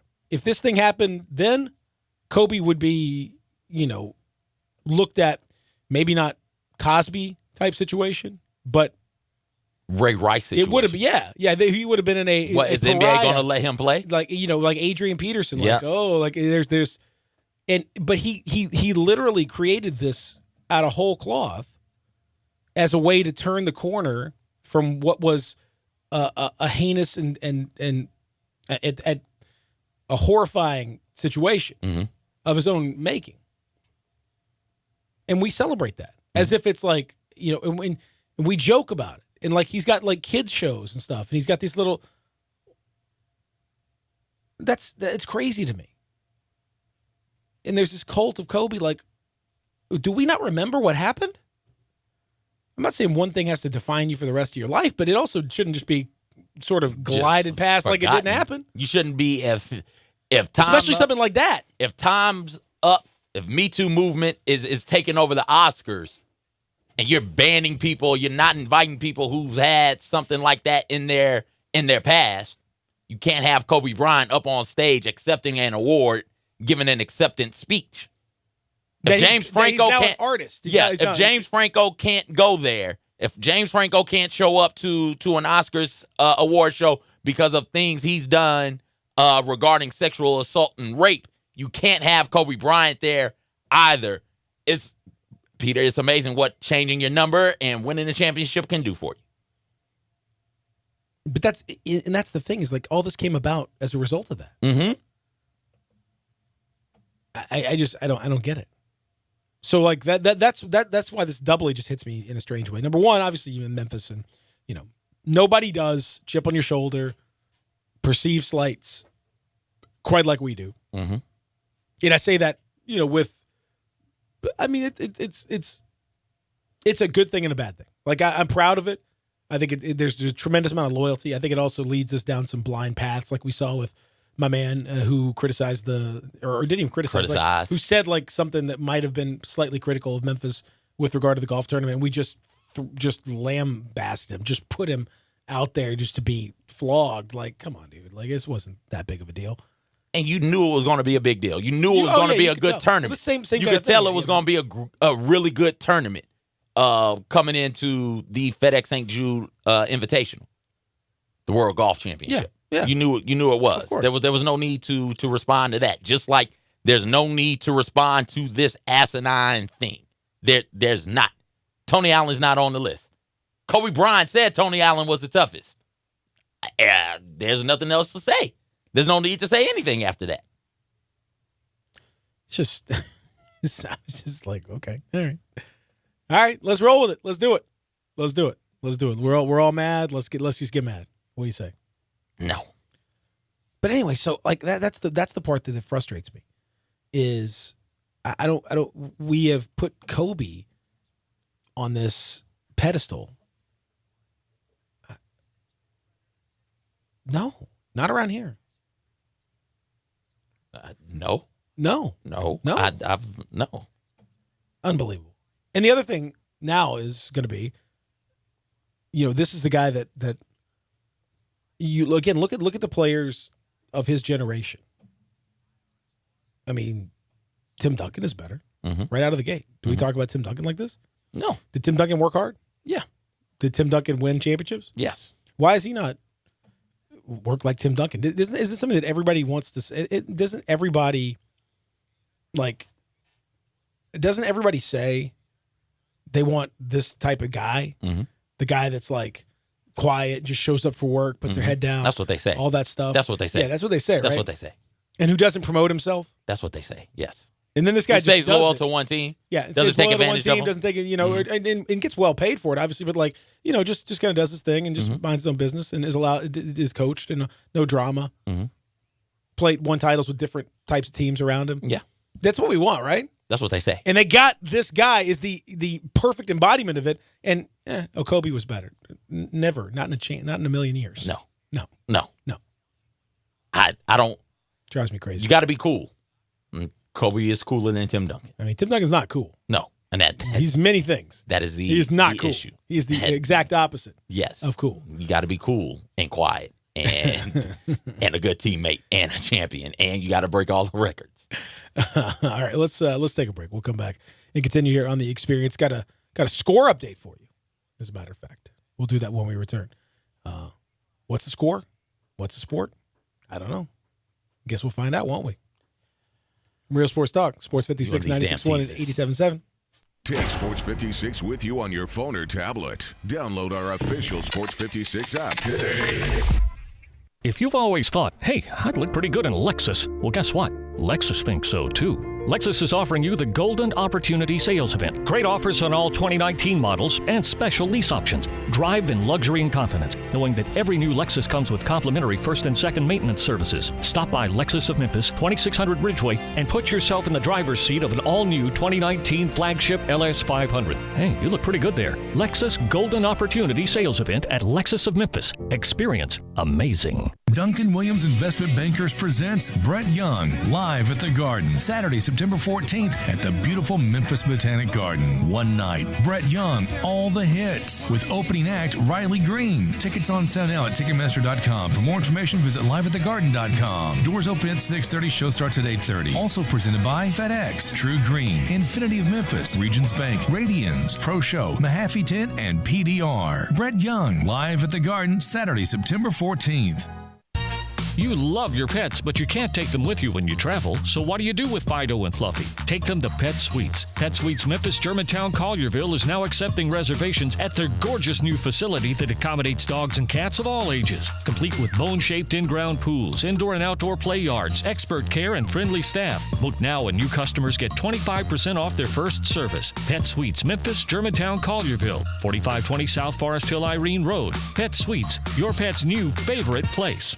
Tuesdays are the worst. They're all that stands between you and the downhill part of the week. But now they're a lot less worse, because Wing Tuesdays at B-Dubs are buy one, get one free traditional wings. So Monday, you may kick off the week. Wednesday, you may have a cool nickname. Thursday, you might be the almost weekend. But watch your back, because Tuesdays just officially became Wing Tuesdays. Buffalo Wild Wings. Roar! Buy one traditional wings order and get one of equal value free. Participation and promotional details vary by location. Check in with your favorite Buffalo Wild Wings to learn more about this offer. Upgrade your commute at Acura of Memphis. Seize the thrill and test drive one of our award-winning models, each packed with cutting-edge technology, luxurious amenities, and a driving experience that's sure to awaken your inner self. Driving shouldn't be a chore, it should be an adventure. Advance your drive today. Shop our aggressive lease and finance options now. Luxury is waiting at Acura of Memphis, or shop online 24/7. Visit AcuraofMemphis.com. Do you know one of the best things you can do for your employees or family's health? Provide Arctic Clear bottled water. Arctic Clear bottled water is your locally owned and operated bottled water provider. Arctic Clear is 100% natural spring water with free delivery and setup, dependable service, and no long-term contracts. What an easy choice. Call Jeff Manus today, 901-382-2363, or visit arctic-clear.com. Arctic Clear bottled water. Call now, 382-2363. That's 382-2363. Welcome back to the Peter Edmiston Experience with CJ Hurt. Here once again are Peter and CJ. The new kid in town. Everybody loves you. So don't let them down. Soft Rock Tuesday. Yeah. Johnny Come Lately, the new kid in town. I don't know who sings this one though. This is the Eagles. Really? Yeah. I had no idea. This is like 20th on my Eagles lit, 25th, 30th. It's way down the list. All right, so I mentioned we got a score update for you. Well, guess what? We got it right here, and we got some ridiculous stuff happening at the FIBA World Cup, the United States of America. That would be our country. Woo! Taking on Turkey. That would be their country. Yeah. And it is a little bit of a tight one at the half, 47-42. Team USA clinging to a 5-point lead. Now, one thing I learned as I'm watching this on the stream is that the cheerleaders that they have. They're cheerleaders? They are cheerleaders. Okay. That they have at the break, or dance team, I guess. Okay. But the dance team has the most ludicrous sponsorship situation that I've seen in a while. They have like a regular spangly looking sort of number, like they get the little leotard and the little tights or whatever. It's all sparkly and such. Okay. Nice, right? Yeah. It's in China, so presumably these are local Chinese women who have been recruited to do this. Cool, no problem. But they have just a random beer company, I believe Yanjing beer. And it's like someone printed out on a white cardstock and just taped it right to their chest. Oh, so and it's like hanging off. Like it's not like it's not taped all the way. on? No, it's like someone took a name placard and just sort of put a couple pieces of tape and just like taped it. It's like hanging off. Like it's not. Okay. It literally looks like somebody's like, all right, there you go. Okay. like the money. Apparently, the budget for this is maybe not quite as high as we would have thought. All things considered. So yeah, 47-42 is the score. We'll keep you updated. Who does Juicy? Is that Baby Fat? Yeah, I believe so. Baby Fat making a comeback. Maybe they should do it. Anyone should do anything to stitch it on that's the right to way. be stitched on. Like it's just like it's taped on. It's very, very sloppy. So we'll keep you updated on what's happening in that ballgame. In the meantime, the reaction from both sides, and I know we obviously spent a lot of time yesterday talking about it. Many of you may not have heard it because you guys were doing your thing and you weren't listening in the morning. Memphis, and I heard Adam Fuller on with Greg and Eli yesterday talking about their defensive performance. They take on Southern this week to try to bounce back. Ole Miss, meanwhile, tries to bounce back against Arkansas, a much different challenge. My question for you, CJ, is after this game, given both sides, I mean, it's Memphis is different, but let's say, had you lost, is it better to bounce back the way that Ole Miss is in the game after with a conference opponent, one that's a potentially tricky, winnable game, but one that you got to really, or is it better just to have a cream puff and just be like, you know what, let's just wipe the slate clean? Would you rather have a situation where you could just take on a team like Chattanooga or whoever and just be able to say, and then go on about it? Do you get better, like quicker by sharpening up against the team and having to face an Arkansas, or do you risk like, this could get real ugly?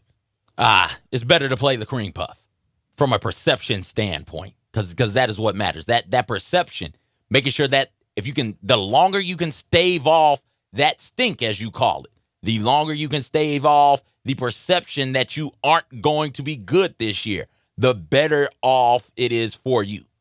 While if you had a loss, if Memphis had a loss, beating Southern wouldn't be anything to write home about, wouldn't be anything to get excited about. It would prevent that stench from circulating around the program, as opposed to Memphis opening up a conference game against, let's say, Cincinnati the week after losing, in this fictitious situation, the week after losing to Ole Miss. Then it becomes something different, because if you lose that game, a game that you should win, if you lose that game also, then the questions begin to permeate through your program, and then that stink begins to infuse itself into what you are trying to do. And you risk losing players, you definitely lose fans, and again, it hurts you on the recruiting trail as well. So if I was to be in a situation like an Ole Miss, I would much rather play a cream puff immediately following Memphis as opposed to having to open up with Arkansas. Well, Arkansas is kind of one of those. They are potentially a cream puff. But for Ole Miss, as an Ole Miss fan, like, I like having Arkansas here. Number one, because we play terrible against Arkansas in November, so it's definitely better to get them early in the season. And I think for Ole Miss, coming off of that Memphis game, they had some positives on the defensive side. This is a huge chance to bounce back for an SEC win before you play the cream puff the next week. So it's a big opportunity for them. Well, and then this, do you risk? It's a risk. The reward could be great because if you get a conference win, if you're Ole Miss and you beat Arkansas, then you've pushed aside. And like losing to Memphis is annoying, I'm sure, for Ole Miss fans, and irritating for Ole Miss fans. But at the end of the day, Memphis is a good team, and it's not a defining loss necessarily. It doesn't help Matt Luke, obviously.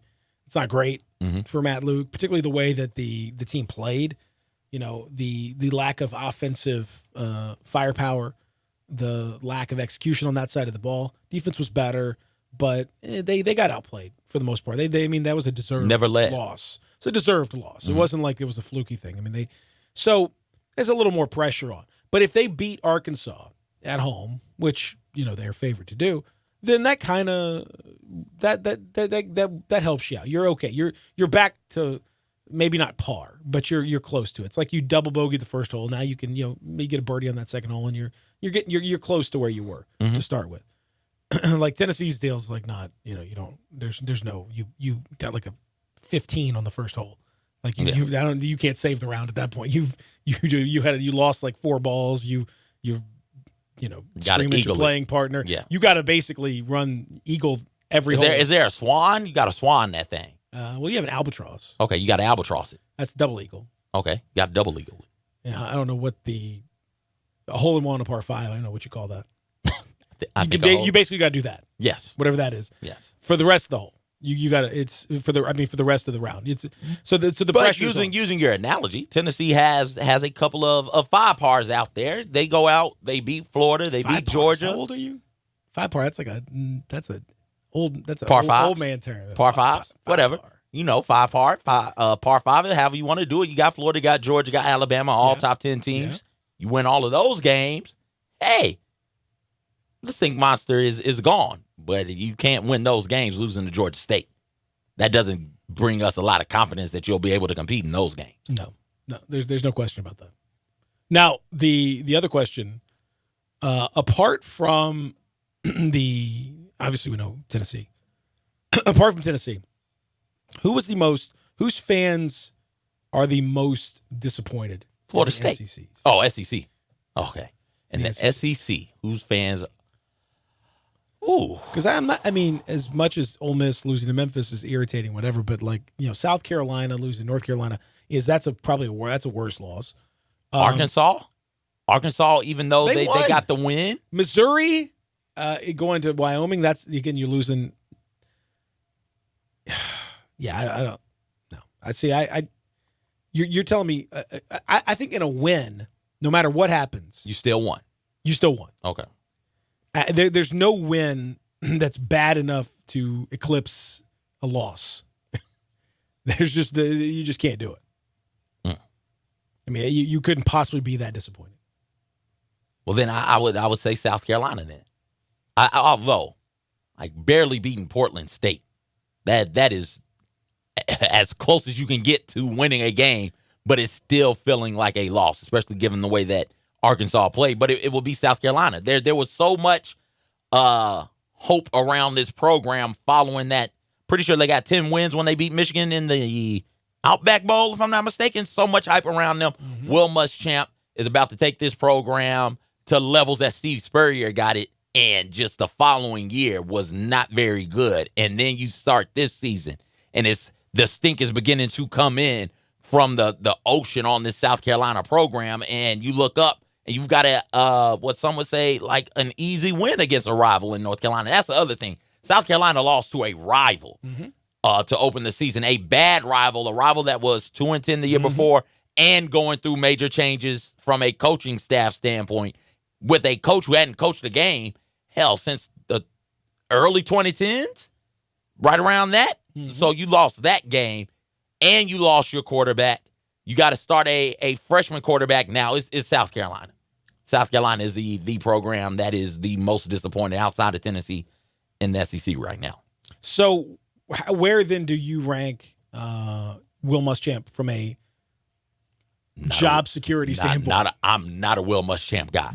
No. I don't like him. Nor am I. He is. Nor out. are most people. He should be out on his way out. By the way, CJ, it was Mac Brown's first game in 6 years. There we go. Like that's Will Muschamp is. I still don't understand the fascination with him. That every year, I feel like South Carolina fans think they're going to have the turnaround, that he's going to be okay. He just needs a little time, but how much time does he need? Well, this is the situation. You have this perception, and he had it all the way back. It's kind of ironic that Mac Brown is the guy that when he was the coach in waiting under Mac Brown back in the day before all that stuff, and Mac didn't leave in the right time, so he ends up going to Florida and all this. He still has that perception in some circles of it's a little bit like Lane Kiffin. You get that young up and coming bright assistant guy, and that stays with you for a while. Rich Rod had that. Yeah, you have that little that patina of success, even if you haven't necessarily earned it. And so it's kind of now what are we going to do? And how do you undo that? It takes a long time actually for you people. Oh no, you just got to get in the right situation. Oh, you just got. I think we kind of know what he is right now. And this is what bothers me about the hiring season in college football and really in all sports, but let's just talk college football, is the fact that this guy gets chance after chance to mess up, chance after chance to try and find the right fit. Meanwhile, it's hard for up-and-coming black coaches to get hired. It is hard. You want experience. You want somebody who at one point in time was the next big thing to come coach your program, even though he's failed at other major programs before. Meanwhile, there's a young black coach or a black coach in general who's done some pretty impressive things that gets overlooked.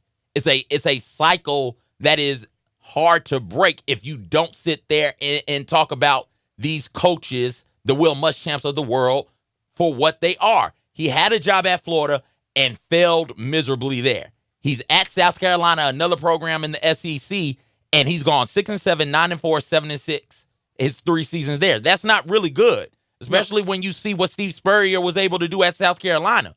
I'm not saying he's got to be a 10-win team at South Carolina, but he's got to go out there and upset some folks, win some big games. He should be 8-4, 9-3 most seasons if he's a good coach at South Carolina.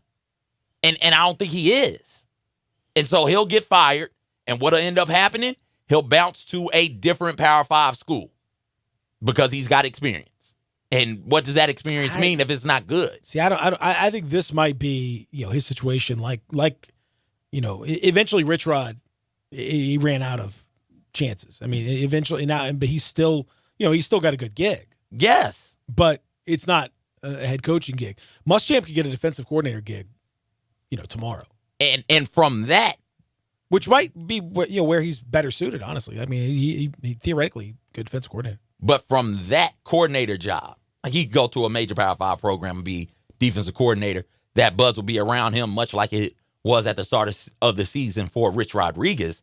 If he does a good job coordinating for a season or two, he'll get another shot to be a head coach at the FBS level, at the Power 5 level. He will.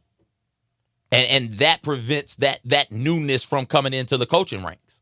Mm-hmm. Once you get in as a head coach, you're in. You got to get your foot in the door. Yes. It certainly that makes a huge difference. But again, you look at, I mean, you can't generalize and say that, I think you need to hire for sure. A black coach will definitely do better than that's not what I'm saying. That's not what you're saying. I'm saying some people may perceive it that way. I think that would be crazy. However, you look at success levels, and I mean, again, a guy like Dino Babers that finally got his chance, and then he ended up going to Syracuse and doing a fantastic job. Again, it's just about getting those opportunities that you're talking about. Like you got to get that foot in the door. It's not always going to work out, just like it doesn't always work out for white coaches or anybody else for that matter. But that opportunity hasn't been there. And that pool, that's one of the reasons why the NFL, instituted the Rooney Rule, which has not always been handled in good faith. But in general, the idea being that if you have a job opening, you are required to interview at least one minority candidate. That allows for people, at the very least, because obviously these people aren't going to do it on their own, so they have to be prodded into doing it. Mm-hmm. But that opens up people in terms of, you might not even thought about this particular person, or you might not have known this particular person. You might not have known their resume. And yeah, you may not get that particular job, but that pool of talent continues to widen. And then you get your name out there more and more. And those opportunities just aren't there. It's the same thing with, you're talking about, within front offices.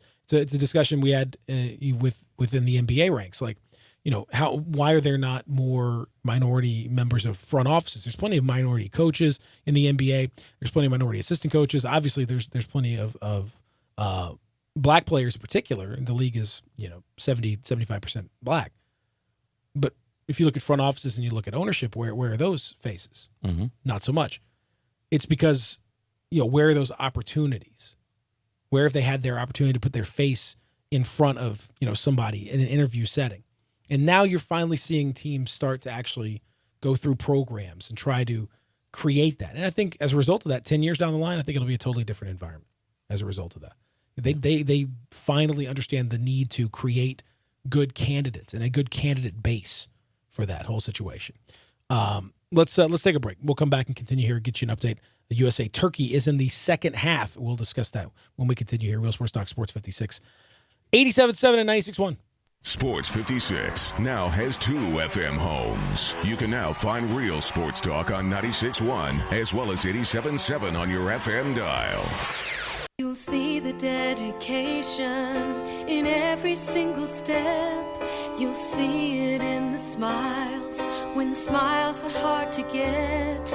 You'll see it in the little things that add up to success. The caring and passion are the things that we love best. Wolf Chase Lemon Brace is your Mid-South provider for orthotics and prosthetics. They are an ABC-accredited facility, and their practitioners are ABC certified. At Wolf Chase Lemon Brace, their services include artificial limbs, legs and arms, braces of all kinds, and custom molded inserts. You can call them today at 901-507-7821 for their location on Highway 64 in between Germantown Parkway and Appling Road, or visit them at their new location in Jackson, Tennessee. That number is 731-660-5900, or visit them on the web at wolfchaselemonbrace.com. Dedicated our life to yours. Wolf Chase Limb and Brace. You love your pets, but you can't take them with you when you travel. So what do you do with Fido and Fluffy? Take them to Pet Suites. Pet Suites Memphis, Germantown, Collierville is now accepting reservations at their gorgeous new facility that accommodates dogs and cats of all ages. Complete with bone-shaped in-ground pools, indoor and outdoor play yards, expert care, and friendly staff. Book now and new customers get 25% off their first service. Pet Suites Memphis, Germantown, Collierville, 4520 South Forest Hill Irene Road. Pet Suites, your pet's new favorite place. Today, business happens here, and virtually anywhere. Because today, innovative companies are reinventing the way business happens. And they need people who can keep up, with the expertise and technology to get packages to over 150 million delivery points. So, who can help you deliver the future of commerce? The United States Postal Service. See why we deliver more e-commerce packages to homes than anyone at USPS.com/future. Grizz Nation, all new 10, 22, and flex packs for the Grizzlies 2019-2020 season are on sale now. Big savings and guaranteed seats for the Lakers, Pelicans, Warriors, and more, starting at $12 per game. Get yours today by calling 901-888-HOOP or shop Grizzlies.com. Today, business happens here, and virtually anywhere. Because today, innovative companies are reinventing the way business happens. And they need people who can keep up, with the expertise and technology to get packages to over 150 million delivery points. So, who can help you deliver the future of commerce? The United States Postal Service. See why we deliver more e-commerce packages to homes than anyone at USPS.com/future. One of the things that makes a truly special restaurant special is its selection of bourbons and whiskeys, and 117 Prime is no exception. Try the William LaRue Weller with his high-toned pepper oak tingle at the finish, or the Weller 12-year, or Old Scout, a union of 2 whiskeys distilled from classic bourbon mash bills, and of course, 4 Roses single barrel. Sure, you're going to 117 Prime for a delicious meal, but why not also enjoy a delicious drink as well? As with everything else, if you want perfection downtown, you want 117 Prime. Welcome back to the Peter Edmiston Experience with CJ Hurt. Here once again are Peter and CJ. Frying pan on and on. She just keeps on trying. And she smiles when she feels like crying. On and on. On and on. On and on. Soft Rock Tuesday. Oh! Marcus Smart goes barreling into Greg Popovich on the sideline as we are in the third quarter of the U.S. and Turkey. U.S. Clinging to a 5-point lead, 57-52, 3:23 to play in the third quarter. And it has been as I've kind of, been watching a little bit here and there while we were talking about this other stuff as well, just kind of glancing down.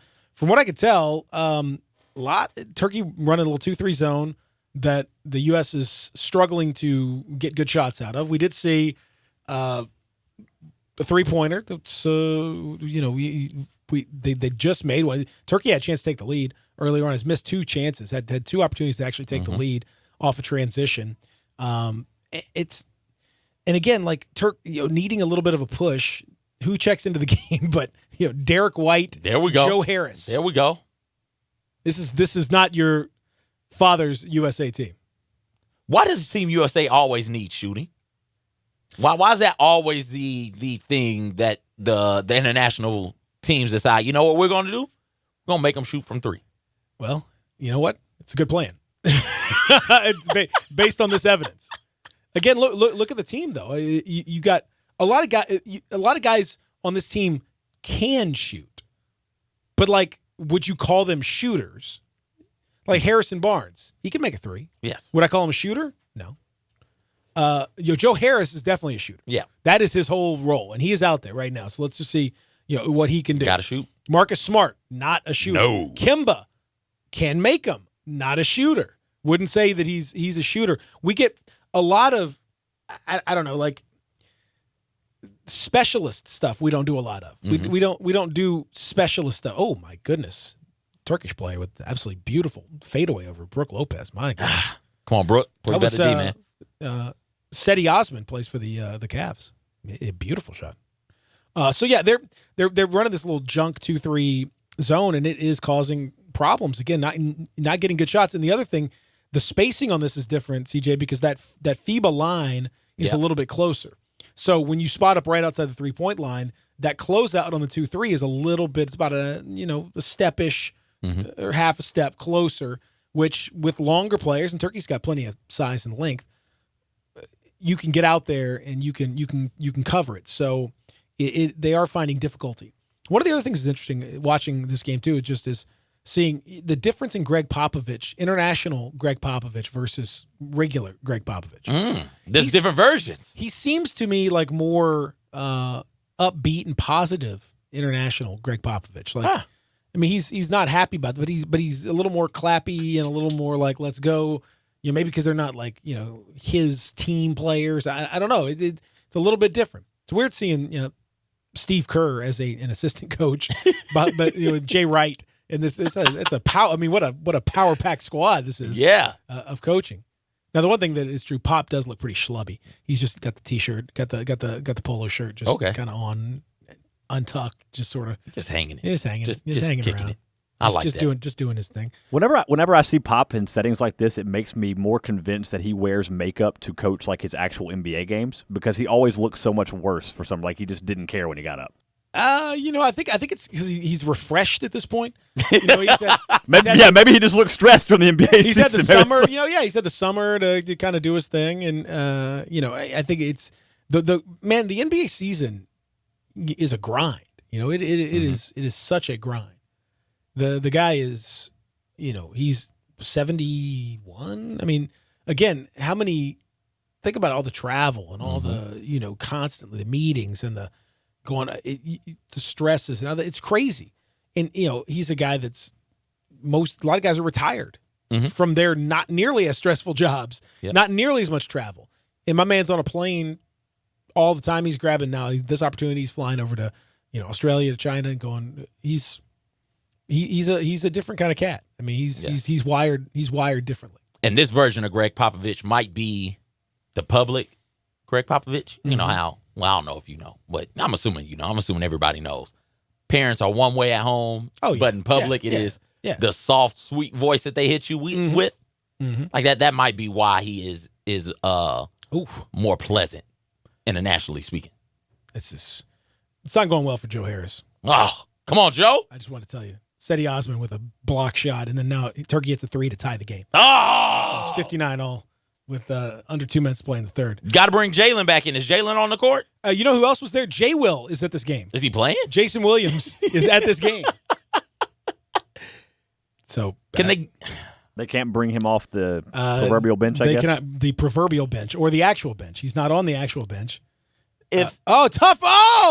Tough and one for Joe Harris. Yeah, baby. Getting it back. Go get it. You know what? The rest of the show, just play-by-play from Peter. If we got to fight. They're trying to fight now. Yeah, we got. Watch out. Yeah. All right, now we got. Talking. If I'm Carmelo Anthony, forget trying to get to the NBA. I would have tried to get on this roster right here. That is what I would have done. He was always a pretty decent international player. He was one of the all-time greats internationally speaking. Okay. That's what I would try and do. Sure. You say, okay, like Carmelo Anthony wasn't that dude, internationally speaking. He was a dude. He was that dude. He was the dude. Okay. That's fine. I don't feel like fighting with you about this. He was good. He was better internationally than he was domestically. Yes. How about that? He's like coffee. Ooh. Better internationally than Carmelo Coffee Anthony. Yeah. Coffee's always better when you're out of the country. A little stronger, a little better. That's really all I can say about that. Lloyd Pierce on the squad too. Now we're settling this little dispute here between the U.S. and Turkey. U.S. took the lead. Joe Harris with a vigorous offensive showing rebound. the athleticism and a putback. It was more just physicality there. He just wanted it more. Mhm. That was one of those. He just got after it a little bit. 61-59 is the score the U.S. leads. We'll take a break. We'll come back. We'll keep you updated on what's going on because this game is going to end during the show, and we'll just going to have to see how it plays out. And Harris hits the free throw, so it's a 3-point game. He's getting hot. Let's take a break. We'll come back and continue here on the Experience. Peter and CJ with you. Hour number 3 on the way. Stick around. Real Sports Talk. Sports 56, 96.1, 87.7. Soulfish Cafe has done something that no other business in the history of Memphis has ever done. They won 3 different categories in the Memphis Most. They won it for the best catfish. We all know that's the best catfish, and you can get it fried like everybody does, or you could get it, if you wanted to, grilled or blackened. It's the best. Everybody says it. Then there's seafood. We know about their beautiful shrimp. You can get those fried. You can get them grilled. The shrimp tacos are terrific. Memphis Most, best seafood. Then there's soul food. Yes, a 3rd category, soul food. Their veggies are unbelievable. They've got this sauerkraut sausage Cajun dish that is amazing. I love the cucumber salad. Everything is always so fresh. And now, there's 3 locations with a 4th one coming to Wolf Chase soon. The original Cooper Young, the shops of Forest Hill Irene, and of course the newest in East Memphis. That's on Poplar, just east of Perkins in the old Wolf Camera location. They're the best. You said it. They're Soulfish.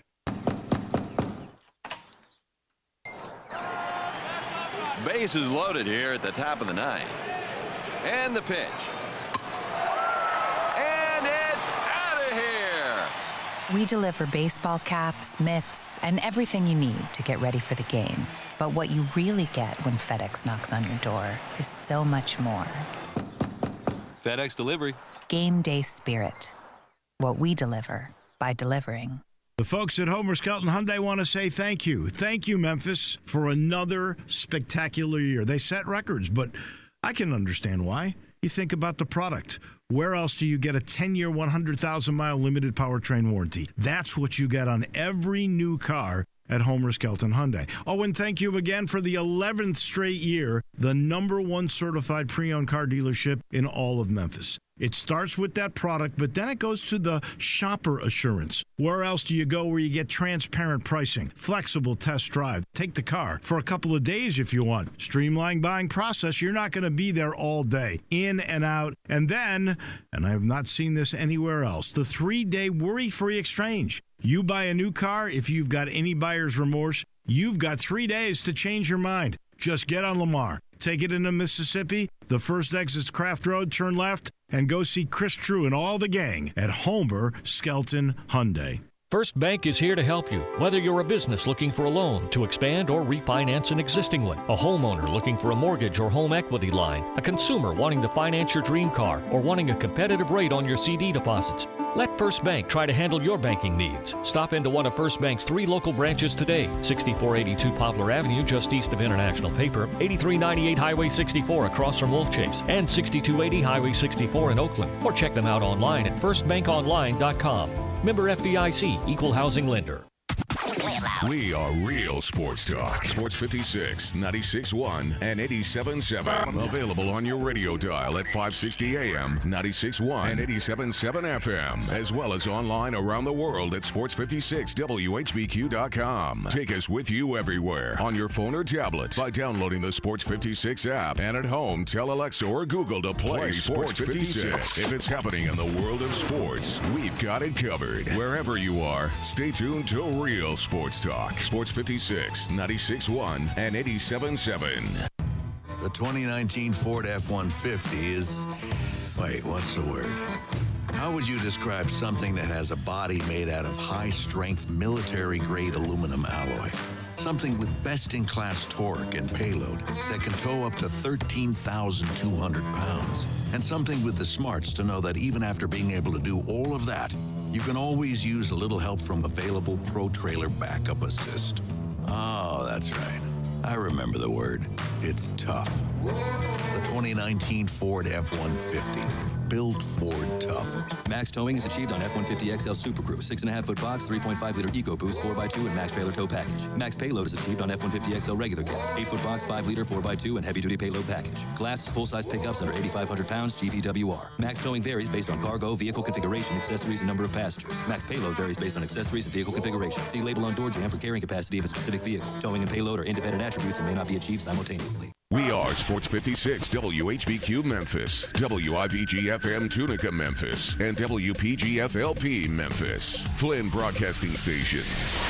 Welcome back to the Peter Edmiston Experience with CJ Hurt. This hour is brought to you by Acura of Memphis. Here once again are Peter and CJ. There can be no doubt. You can do magic. You can have anything that you desire. Magic. Now, this is, of course, America, the band. While America, the country, is playing.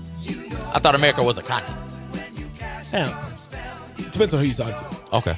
If we're in this country, then America's the country. If you're outside of this country, America could be a lot of things. Okay. But United States of America. How about that?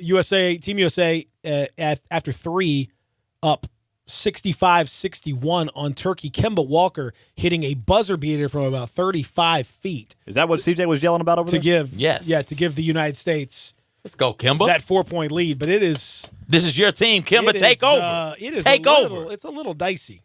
Kemba's in the game now. He's about to take over. 35-footers everywhere, baby. Watching this game, does this game give you a lot of confidence in the yes. U.S. women's medal? No. No. This is Turkey. I think Turkey's pretty good, but they're not that good, I don't think. I don't think they're this good. It's a pretty iffy sort of game thus far from Team USA as we begin hour number 3 of the program. I'm Peter. He is CJ. Beautiful day, although a little more humid as it's going to heat up over the rest of the week and into the weekend. You're going to see a lot more humidity. You're going to see, summer's still here, which is why you need to head over to Family Leisure and check out all the great above ground pool stuff that they've got, all the great pool equipment they've got, pool supplies for those of you that have pool and need to do maintenance. They can take care of you there. Family Leisure, right, 2120 Witten Road, just north of I-40. Also, I was watching the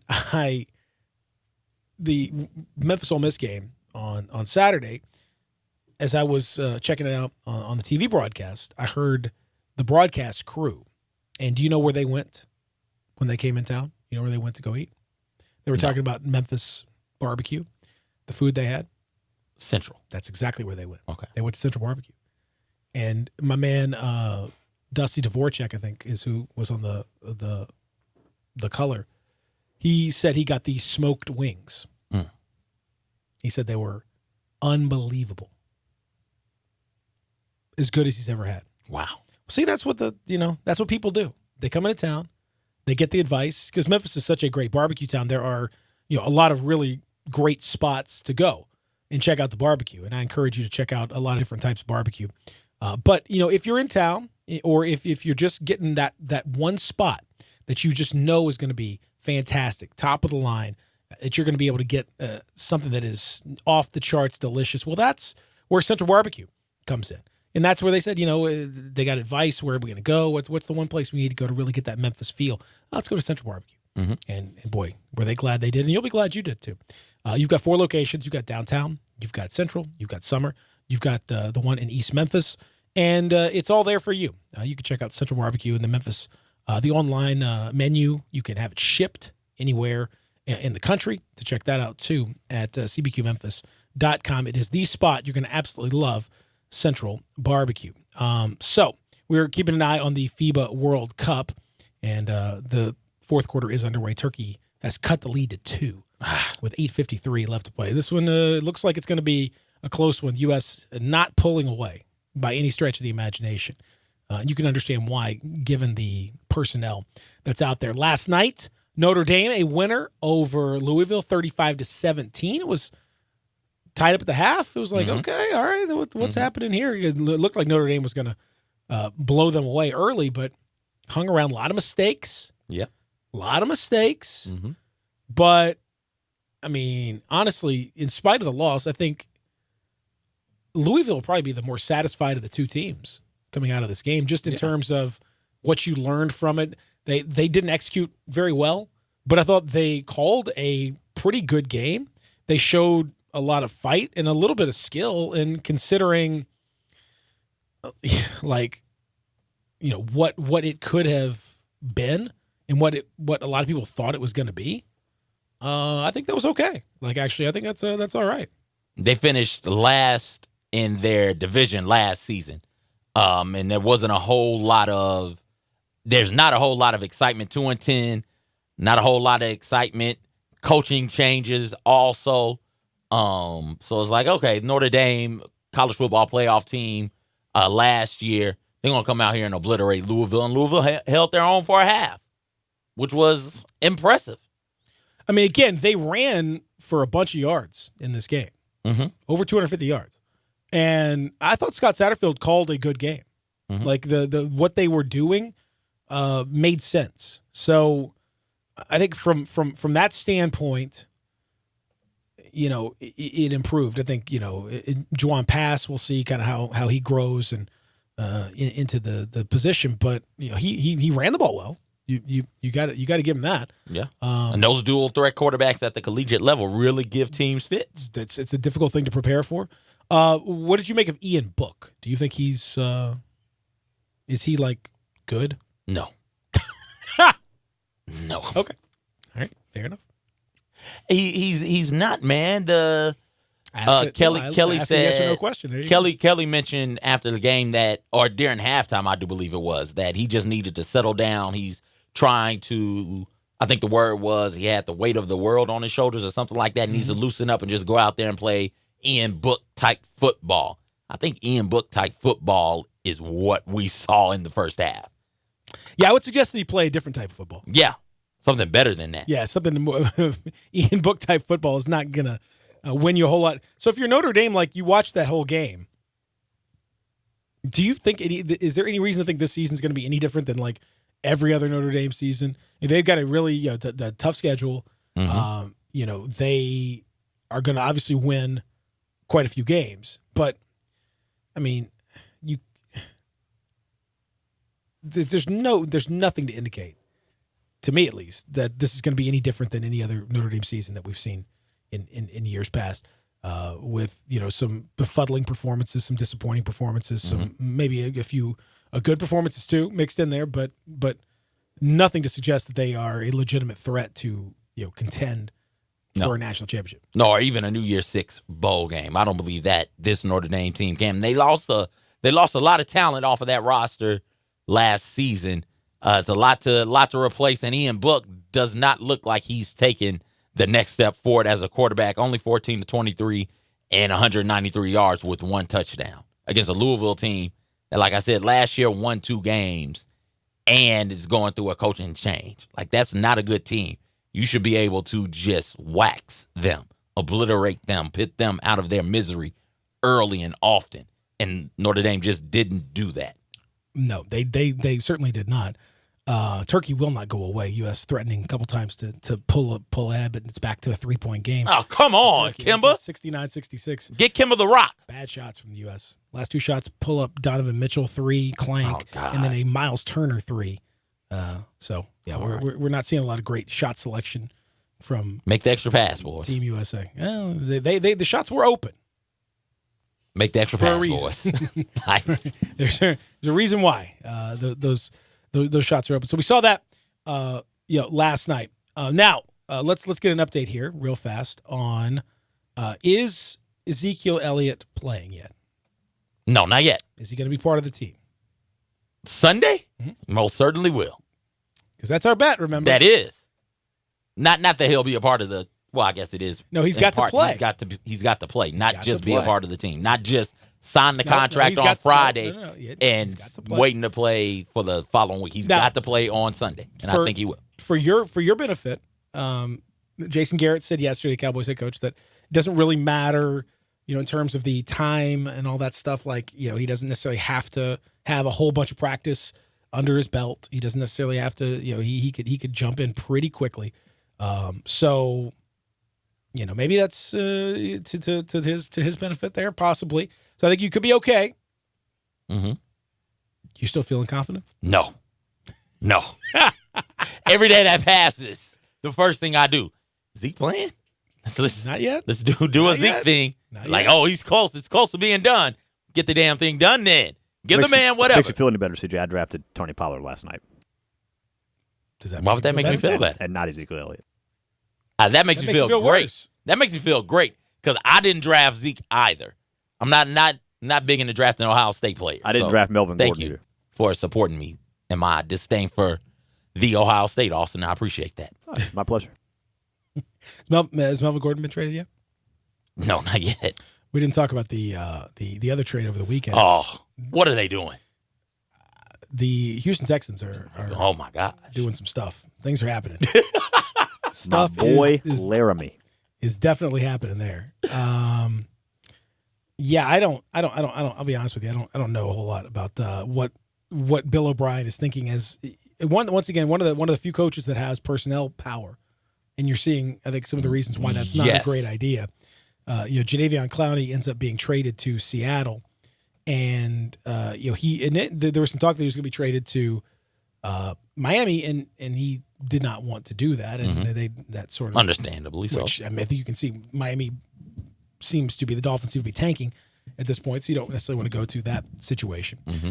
But he does end up going to Seattle, and in exchange for a couple of first-round draft picks, which we'll see how all that plays out. He's franchise tagged. He did not signed his tender, so he had to sign the tender before he could be traded. Mm-hmm. So that was the leverage that he had, and said, "I'm not going to Miami. He's not going to sign that tender." So he could. It wasn't quite a no trade clause, but kind of it worked. Mm-hmm. It worked to some extent as a no trade clause. But he was sold on Seattle and sold on what they were going to do, and they get everything done over the weekend, so they can square away their 53-man roster. First of all, from Seattle's perspective, where does Clowney fit in? He's been more of a run stopper than a pass rusher in the NFL.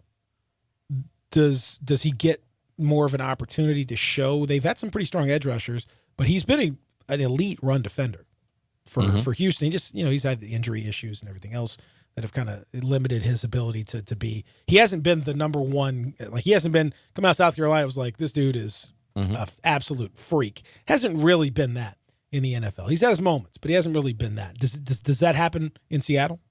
I think so. I do. I think that you look at Seattle and they lost Frank Clark. They traded him away this offseason. They needed help. They needed to get better at that defensive end spot. I'm assuming that's where Clowney's going to play. Mm-hmm. And Clowney helps them do that. And if he can find a way, like you're saying, to get a little bit better in pass rush situations, they will have gotten an absolute steal out of this trade. It is, you would think that it would be a bit easier for you in the pass rush if J.J. Watt is on the opposite side of you also doing his thing. You would think that would free you up a bit more. I don't know why, to this point, Clowney hasn't dominated in the pass rush, but his ability to stop the run is something that the Seahawks need, and he is a severe upgrade from what they had on roster after losing Frank Clark. Well, and the thing also, schematically, for Houston, especially last year, so he's been they play that like 3-4, and so he's kind of going back and playing some linebacker. Which means he said yesterday he felt he didn't feel comfortable putting on a bunch of weight because he knew he would have to drop back sometimes and play that outside linebacker in that scheme depending on how things, what they wanted to do defensively.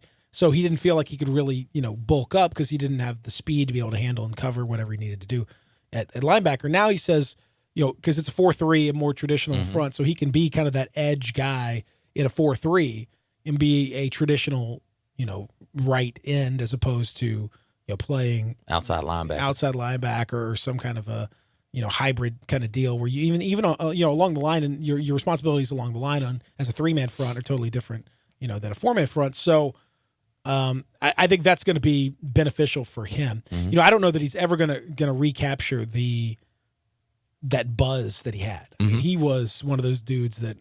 You remember that play against? Was it? It was Michigan. It was Michigan. I'm pretty sure it was Michigan. It was Michigan. Yes. When yes, he I remember. Nearly ended that dude's life. Yes. I'm in my car on that play, rushing home from work. Outback Bowl. Yep. Yeah. So I can watch that game, and my dad is giving me play-by-play commentary, and I just hear this string of expletives. It's like, what happened? I'm swerving as my dad is screaming at me. Like, what happened? What happened? Jadeveon Clowney just recovered the football and your boy's helmet. Like, wait, what? Knocked his block off. Knocked his helmet clean off. He should not be allowed to play football the rest of the game. It was nasty. It was.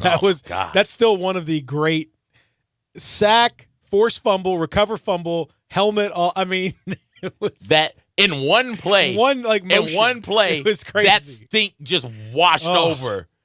Brady Hoke in that program. Pretty sure it was Brady Hoke that was the coach. Just that one play. Right. That hit right there. It's like, okay, Brady Hoke probably is not that good a coach if you just got your boy out there getting obliterated. Jadeveon was mad. Woo! I forget what the penalty was. There was a penalty to play before, and Jadeveon was mad that play. Just the tackle is falling down as Jadeveon almost got back there in time to hit the quarterback. But rocks my man's world. And he's got, the dreads everywhere. Oh, it was bad. Now and then the other thing from Seattle's standpoint, Pete Carroll, the reputation that Pete Carroll has had it's been so interesting to watch him develop and, he's been this sort of players coach type guy. All these sorts of, this reputation that he's got.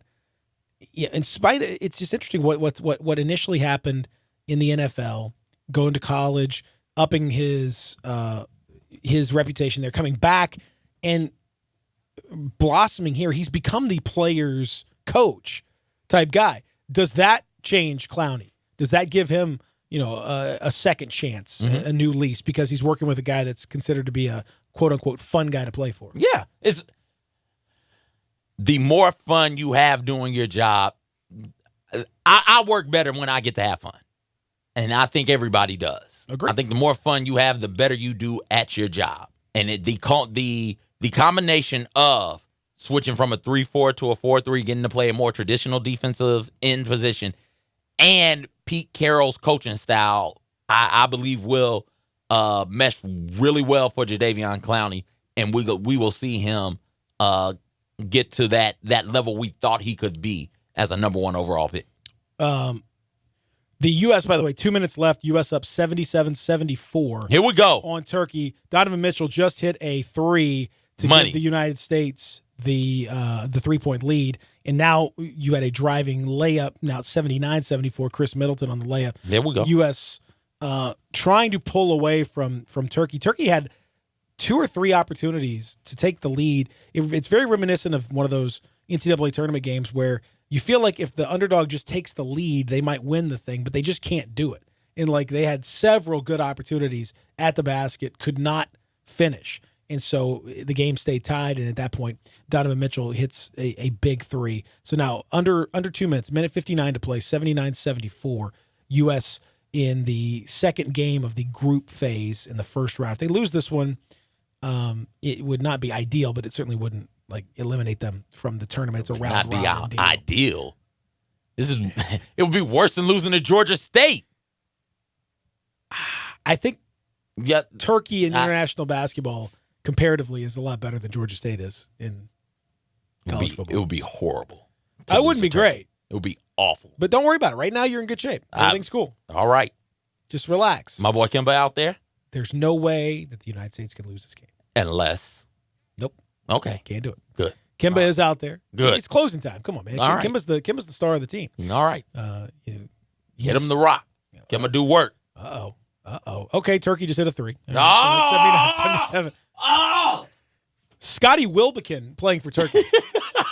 Just hit that 3. That's the same guy that played for Florida, right? Yes. Is he unaware Turkish? that he apparently some family member somewhere is Turkish. My and second cousin's former roommate's tax collector. Well, that is how these things go. Like you can find, he is a naturalized Turkish professional basketball player. That's what I'm saying. That naturalization process is interesting compared from country to country. From the corner. Oh, he missed it. Kimba. Come on, Kimba. I love the random play-by-play outbursts follow-through, from Kimba. Peters that we've had over the last 30 minutes. Hey, this is tight, man. We're down a minute 15. Turkey with the ball. U.S. up. Oh, surprised they didn't make that call on the screen there. Oh, Turkey with a very hard screen. Top of the key was not called. This is Greg drama. Popovich This is not drama for all happy you about people. that at all. My gosh. Wilbekin pulled up over Kimba. SEC Player of the Year, Wimbledon. Seriously. Kimba, a screen was set. Wimbledon? Wimbledon. Scotty Wilbekin, Scotty Wimbledon is out here doing the thing. Wimbledon. I just say, how weird is this? That Scotty Wilbekin is out here. I didn't even know he was still playing basketball. Like pulling up over Kimba and hitting a shot like with less than a minute and a half to play. He was part of the championship teams, right, for Florida?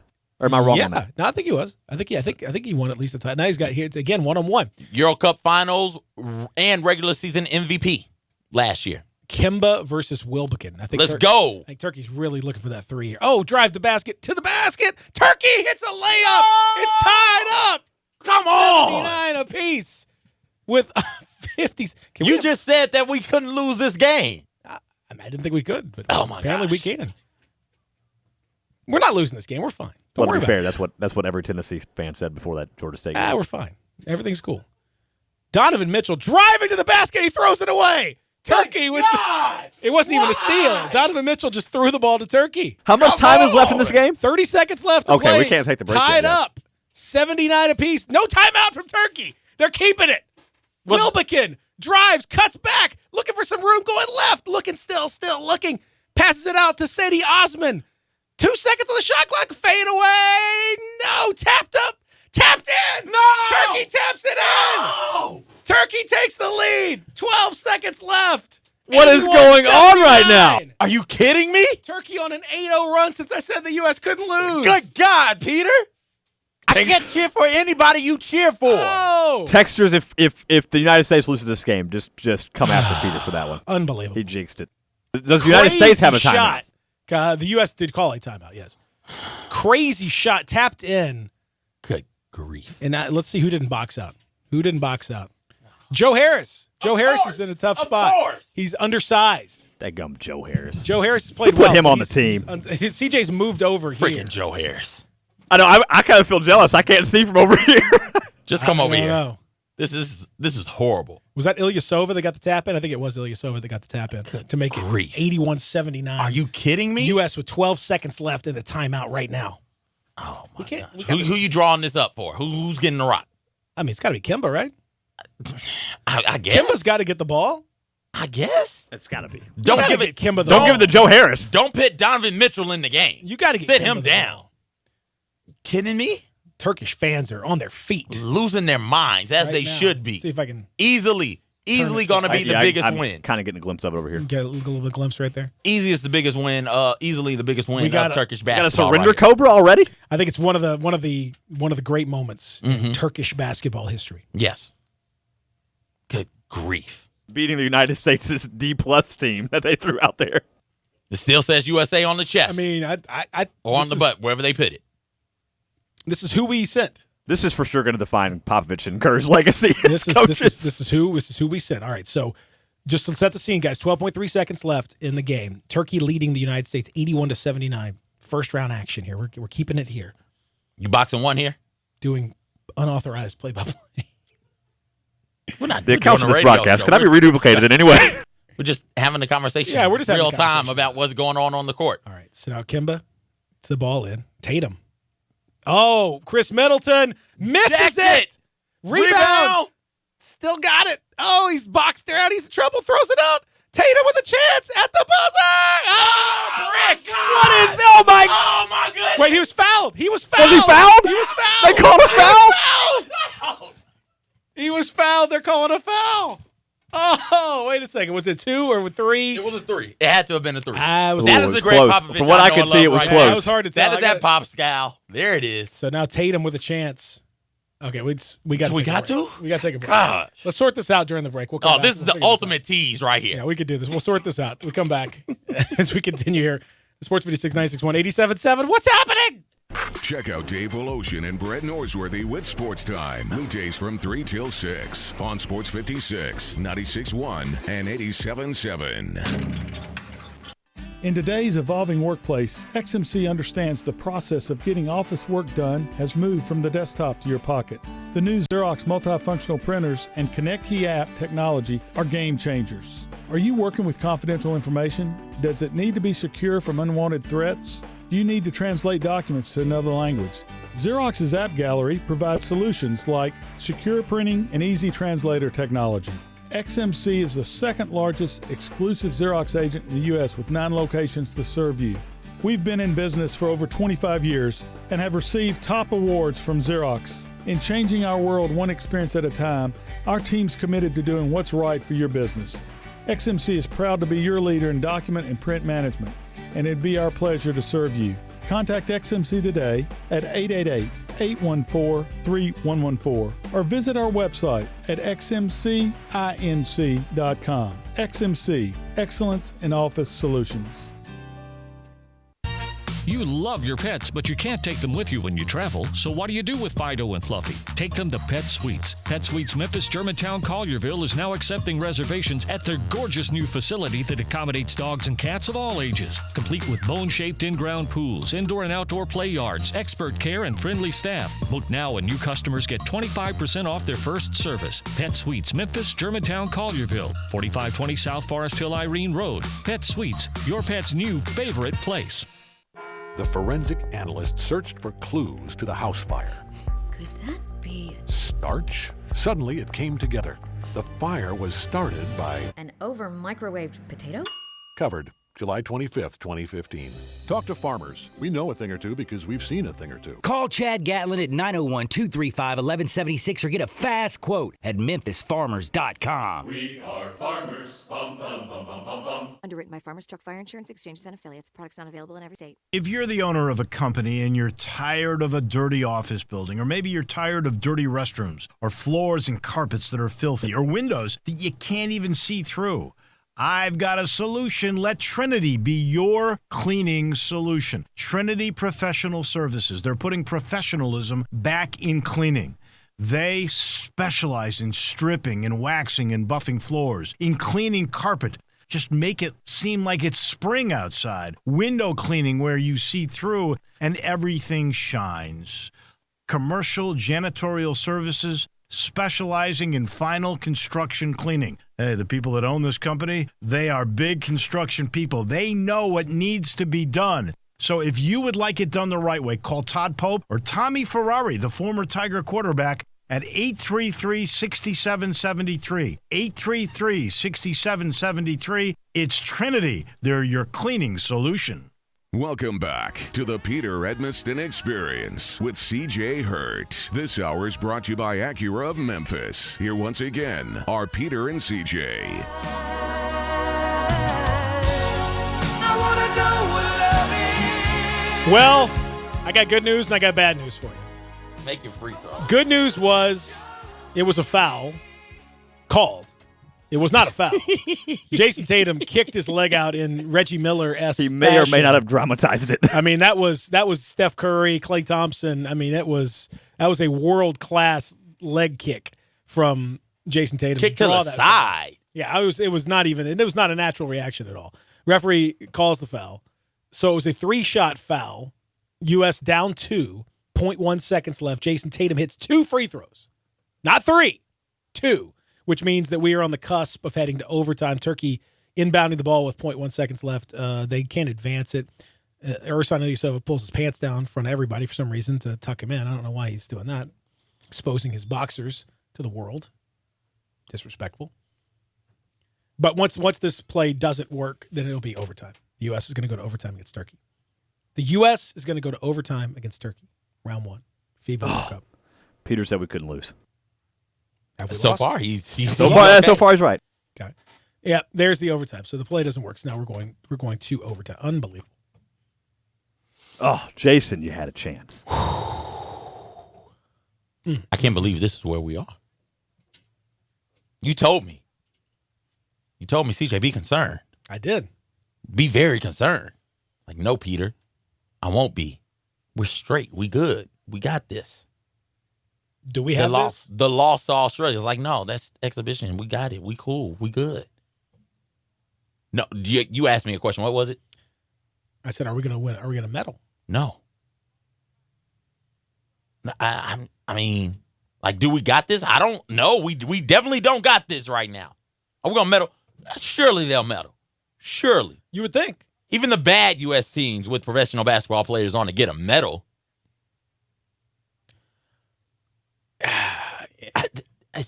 I don't. Yeah.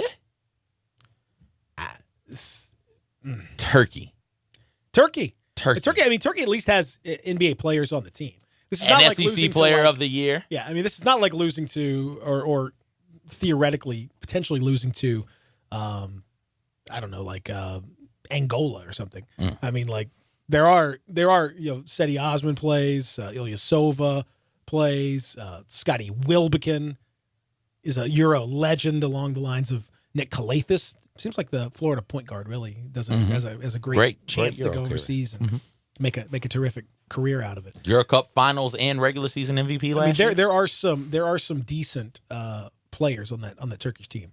So it's not like it's a chump squad, but we should be handling them easily.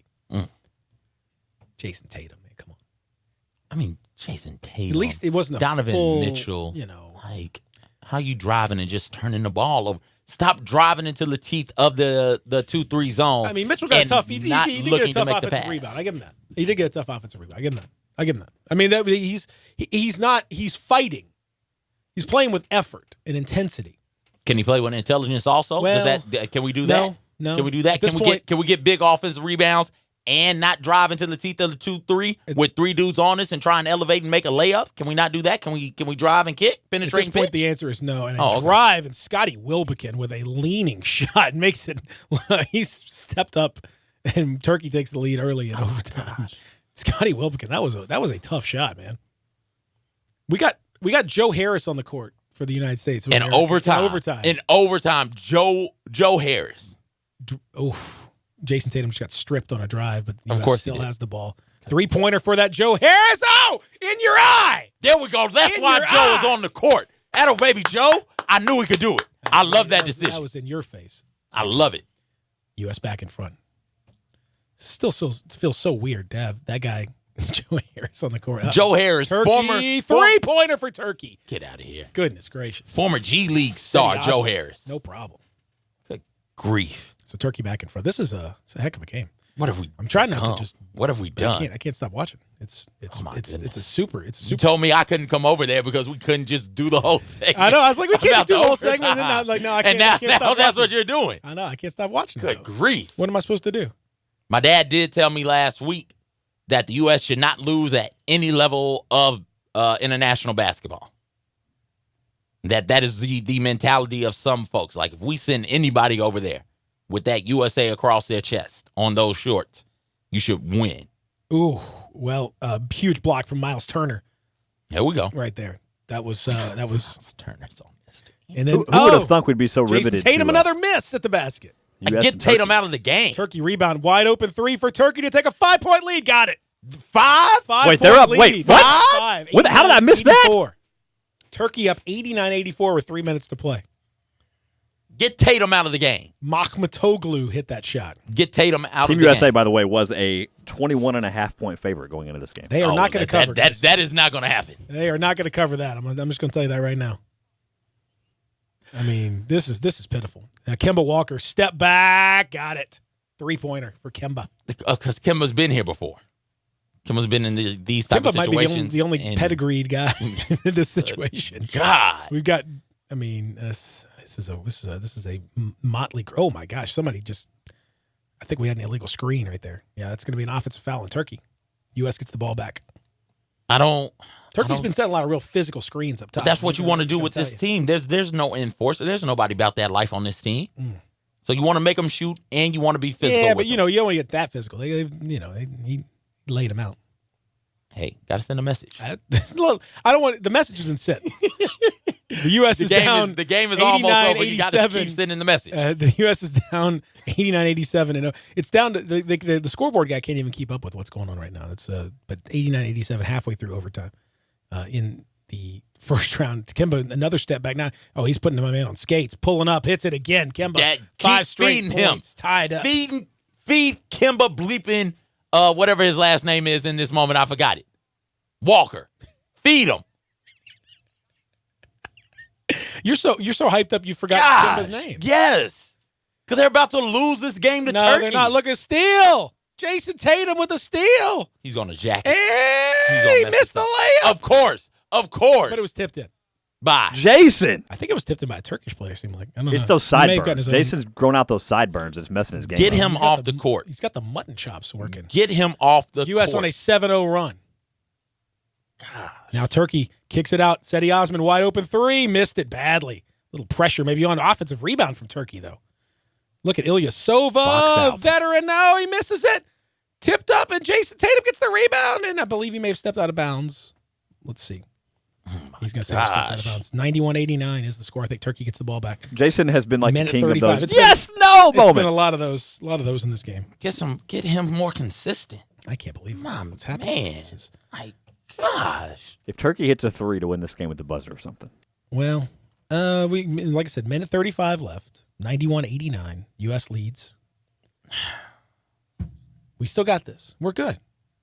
We're in good shape here. You said we were good, and then we ended up in overtime. Ended up fortunate to get to overtime. Yeah. Had Tatum not cheated, we lose that game. Yeah, it should have been a loss. That's right. Should have been a big fat old L. Yeah. Let's see. Scotty Wilbekin now trying to break down Jason Tatum. Oh, he's going to work him. He's working him. Step back. Step back. Money. Step back. Oh, a little hesitation. Up and under. Misses it. Oh, good. Good defense from Tatum. Use that length. Wilbekin, I don't know what he was thinking. That was didn't have enough shimmy. See, like I said, everything's fine. We're good. Everything's fine. U.S. got the ball with a minute left. Up 2. In overtime against Turkey. No, he missed it. Kemba missed it. In overtime against Turkey. Turkey. Not Greece. Who would be the United States' next opponent if they win? This is a schedule. It's South Korea. Is that right? Or Japan. I think it's Japan. Oh, Turkey drive and 1. Tied up and going to the foul line to take the lead again with 50 seconds left. Didn't they take the lead with 50 seconds left prior? Probably so. Good grief. Seti Osman drew the foul on Miles Turner. My man, what is going on? I mean, just drove right by him. I gotta give him credit. Do you? He drove by the guy and he got fouled and he made a layup. I got to give him credit for that. He did do those things. I can't not give him credit for that. This is bad. What? This is real bad. I'm saying it's not great. Real bad. He's got to make the free throw though. Surely he'll make the free throw. Oh, we're going to the replay. All right, what? I'm not sure what we're replaying here, guys. Oh man. Oh, maybe there we wasn't have a foul. VAR style. I don't know what we're doing. Are they doing I'm not sure. This is new to me. It's called they call it the instant review system, and the referees go to the replay. I'm not sure.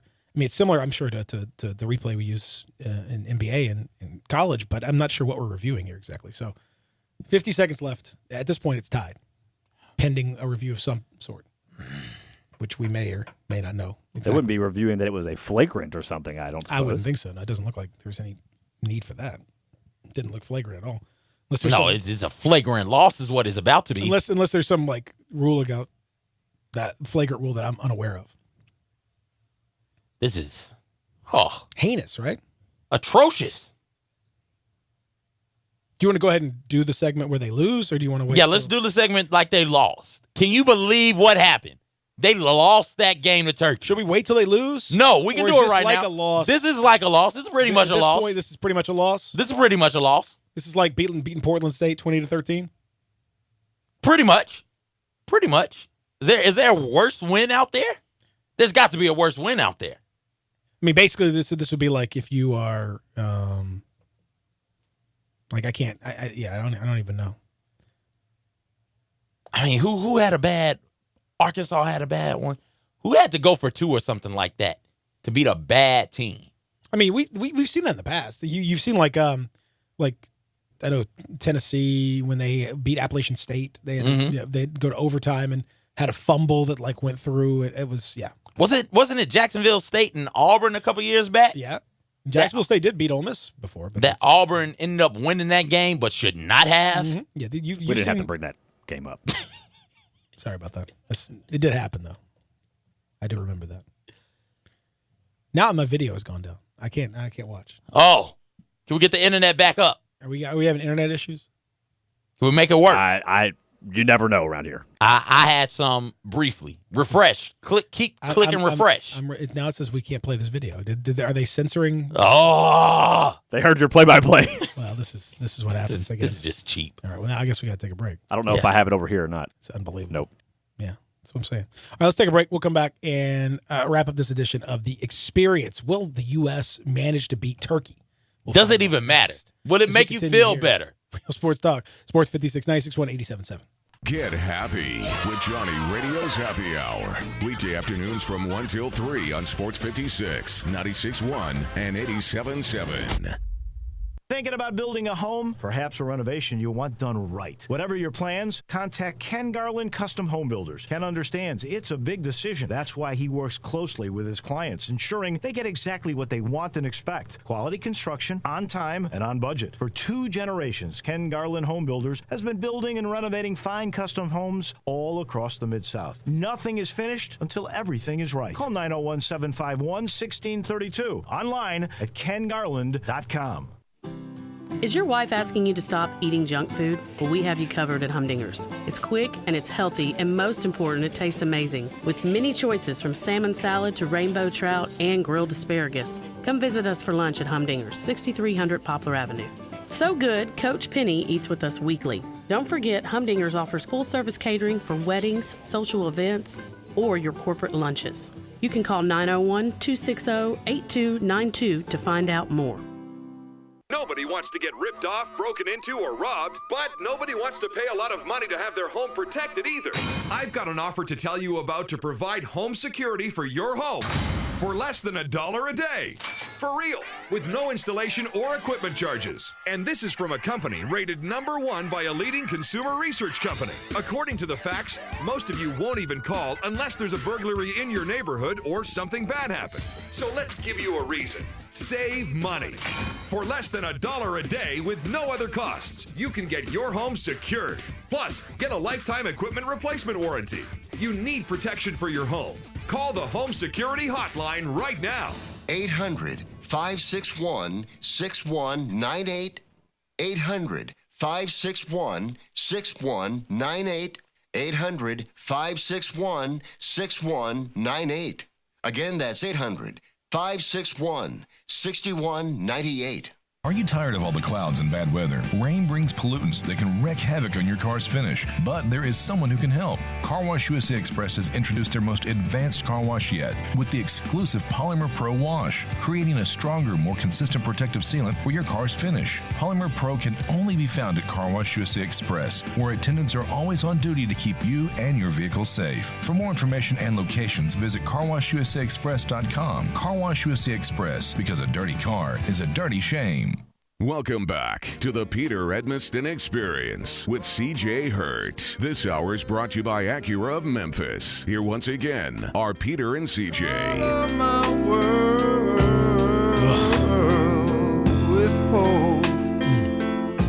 We might do depressing music We have to go back to the depressing music. My gosh.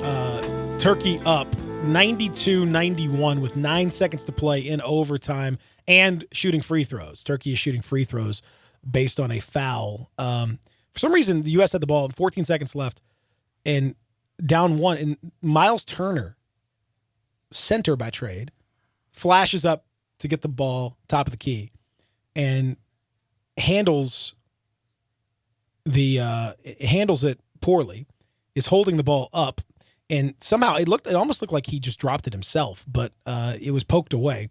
And then there's a foul called, Joe Harris with that foul, and so now there's 9 seconds left. Turkey with 2 free throws, and a chance to take a 3-point lead. 9.2 left as we had to replay that because we're replaying everything. Oh, this is huge. Okay. What is it? Now this I don't. What is it? They called Joe Harris for an unsportsmanlike foul because he had already passed the ball when he ran into him, so he did not have the ball when he fouled him. So they get 2 free throws and the ball. All right, let's talk about this like they lost. Wow. Well, that's a controversial call there. Oh, my man just bricked the free throw terribly. What? The Turkey guy just, I mean, like, that I think he missed both. He missed both free throws. What? Like, I mean, that was among the worst free throws I've ever seen in my life that has hit the rim. Like, it was a left-handed shot. I swear it didn't get over the height of the goal. Like it was like went underneath the rim. Yeah, it was bad. Man. Okay. Wow. All right. That nerves. There's lemon something else, booty man. is a real thing. Boy, it's a good thing for Turkey they get the ball back because I mean that was horrible. Good Lord, horrible. He missed the first one. Second one was a complete. You got to disaster. foul that guy. I think he's checked out of the game. I'm pretty sure he's out. Oh my God. That was horrendous. Now Turkey taking the ball out, trying to find tough pass, but they got it, and oh my gosh, it's physical. Seti Osman gets it. Marcus Smart commits the foul. 2 Eastern Conference rivals who know each other well, so Yes. Osman's going to go to the line, shooting 2. That'll give Turkey a chance for a 3-point lead with 8 seconds left. We so you can go ahead and talk about it now. Okay. If they don't put the ball in Kimba's hands on this next possession, they're not. They're gonna give it to Miles Turner. He's gonna turn it over again. On midday, he's gonna coming turn coming it up. over. I didn't get. Now is not the time. Come on. Now I got it. Today on middays, Hugh Freeze is gonna join the guys from a hospital bed.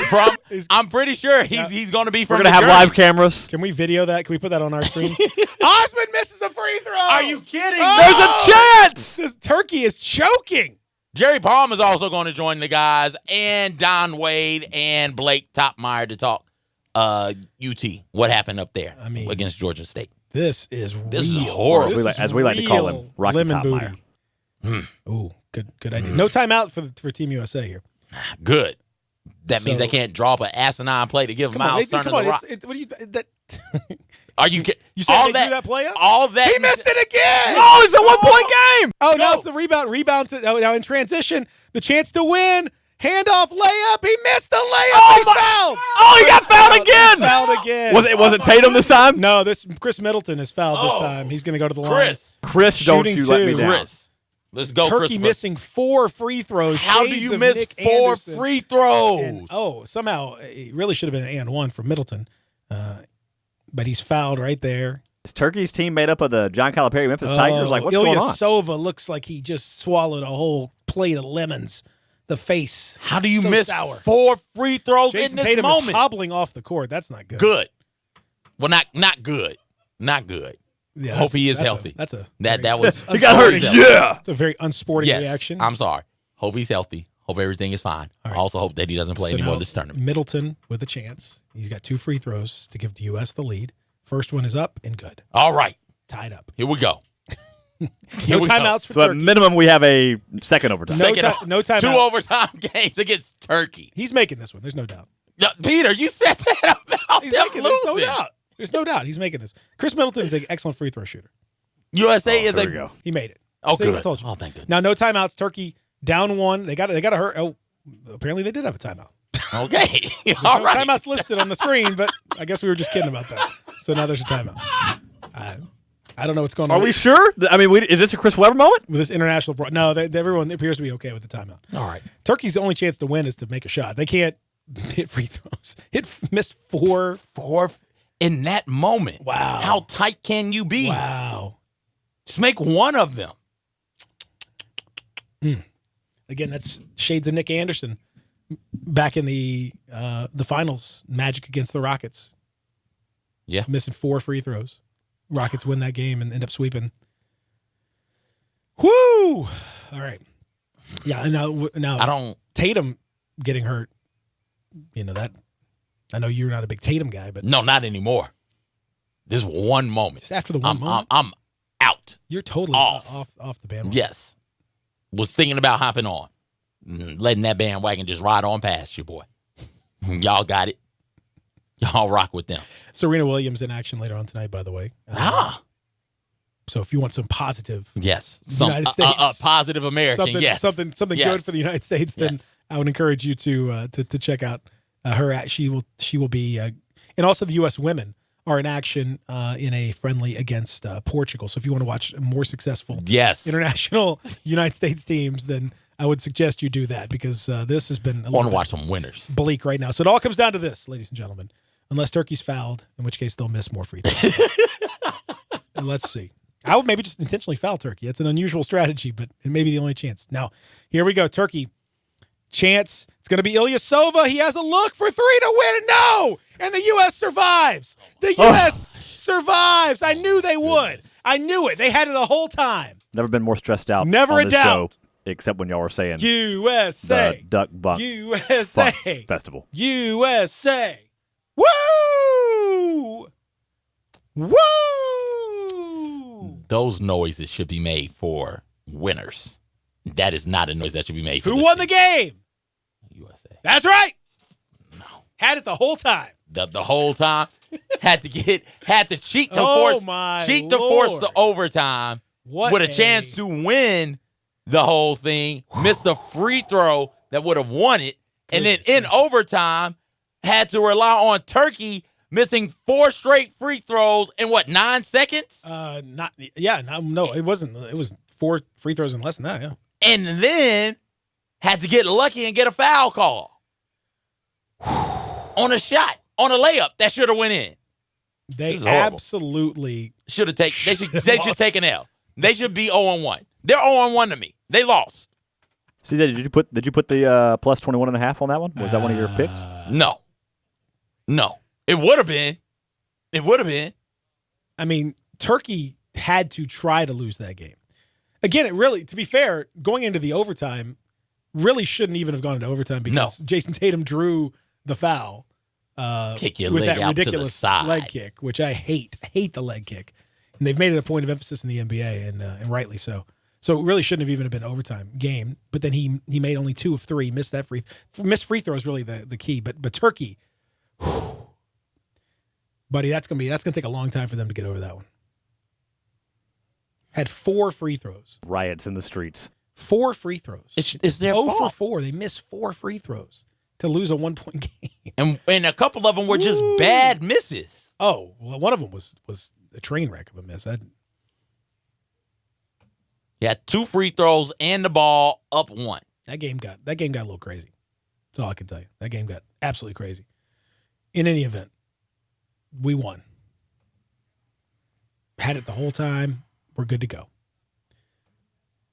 Now, got a little bit of news for you.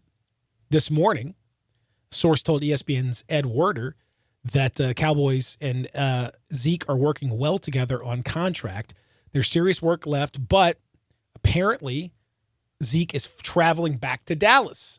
Here we go. To be present to sign a contract. Let's sign that contract, Zeke. Get out there on that football field, son. The Cowboys did extend La'el Collins for a 5-year deal, and they created a little bit of cap space in doing so. So that kind of all the signs are that maybe there could be some legit situation. Could be. Mm-hmm. He's hoping. Because your boy is out of shape. Cannot run in place. You think you're out of shape. And I got bad knees. I can't do it. It looks like I'm watching the replay of the Tatum thing. That looks like a high ankle sprain type of situation where he just stepped awkwardly, ended up rolling it. Yeah, that could put him out for the tournament. High ankle sprain, you don't typically come back, and they've only got a week and a half left in the tournament, so that's probably going to be it, right there.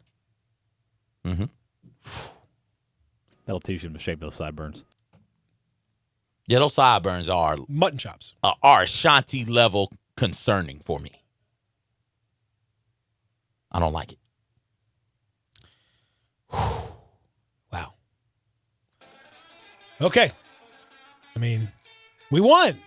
It doesn't feel like a victory. 0-1. We've already won one in the tournament, so we're 1-1. Yeah. 1-1. Man. was exciting. That was fun. We never get to do that. That was neat. That was exciting. So much action on the show today. I know, man. I kept thinking it was just going to be like a little, we'd be almost done here, and then the thing just kept going. Goes to overtime. Who knew? That's why our friends at Acura Memphis bring you this program. Little did they know that they'd have something like that happen in this hour of the program. They probably had no idea. They don't like surprises. They want you to be exactly satisfied. When you go over, that's why you go to AcuraMemphis.com. Know exactly what you're looking for. You can get the budget taken care of. You can see what inventory's there. You can see what's in your price range. You can have all of that and more over at Acura of Memphis. Find out more online at AcuraOfMemphis.com. Go see them at 385 and Ridgeway. They are our friends at Acura of Memphis. They bring you this hour of the program. Reminder, coming up next, Hugh Freeze will join the boys at 11, correct? At 11 o'clock. Got a lot going on. From a hospital bed, no doubt. Yes. But he's going to get it done. That's his commitment to the folks here from his former home in Memphis, Tennessee. We may have Dino Babers to give him a thumbs up as well. I hope Greg and Eli will, at the very least. So a lot going up on middays, including that. So stick around for that. Thank you so much to the Turkish team for a heck of an effort. Thanks to most of the American team for a great job. Don't thank them. Not everybody. Don't thank them. Thanks to Austin. Good work over there. Thanks to streaming technology. And, of course, thanks to me. Great job. After that, you still not going to thank me. What? You going to thank me? We got to get out of here. I got it. It's coming up next. It's middays, man. What am I supposed to do? I got to go. Need physical therapy but don't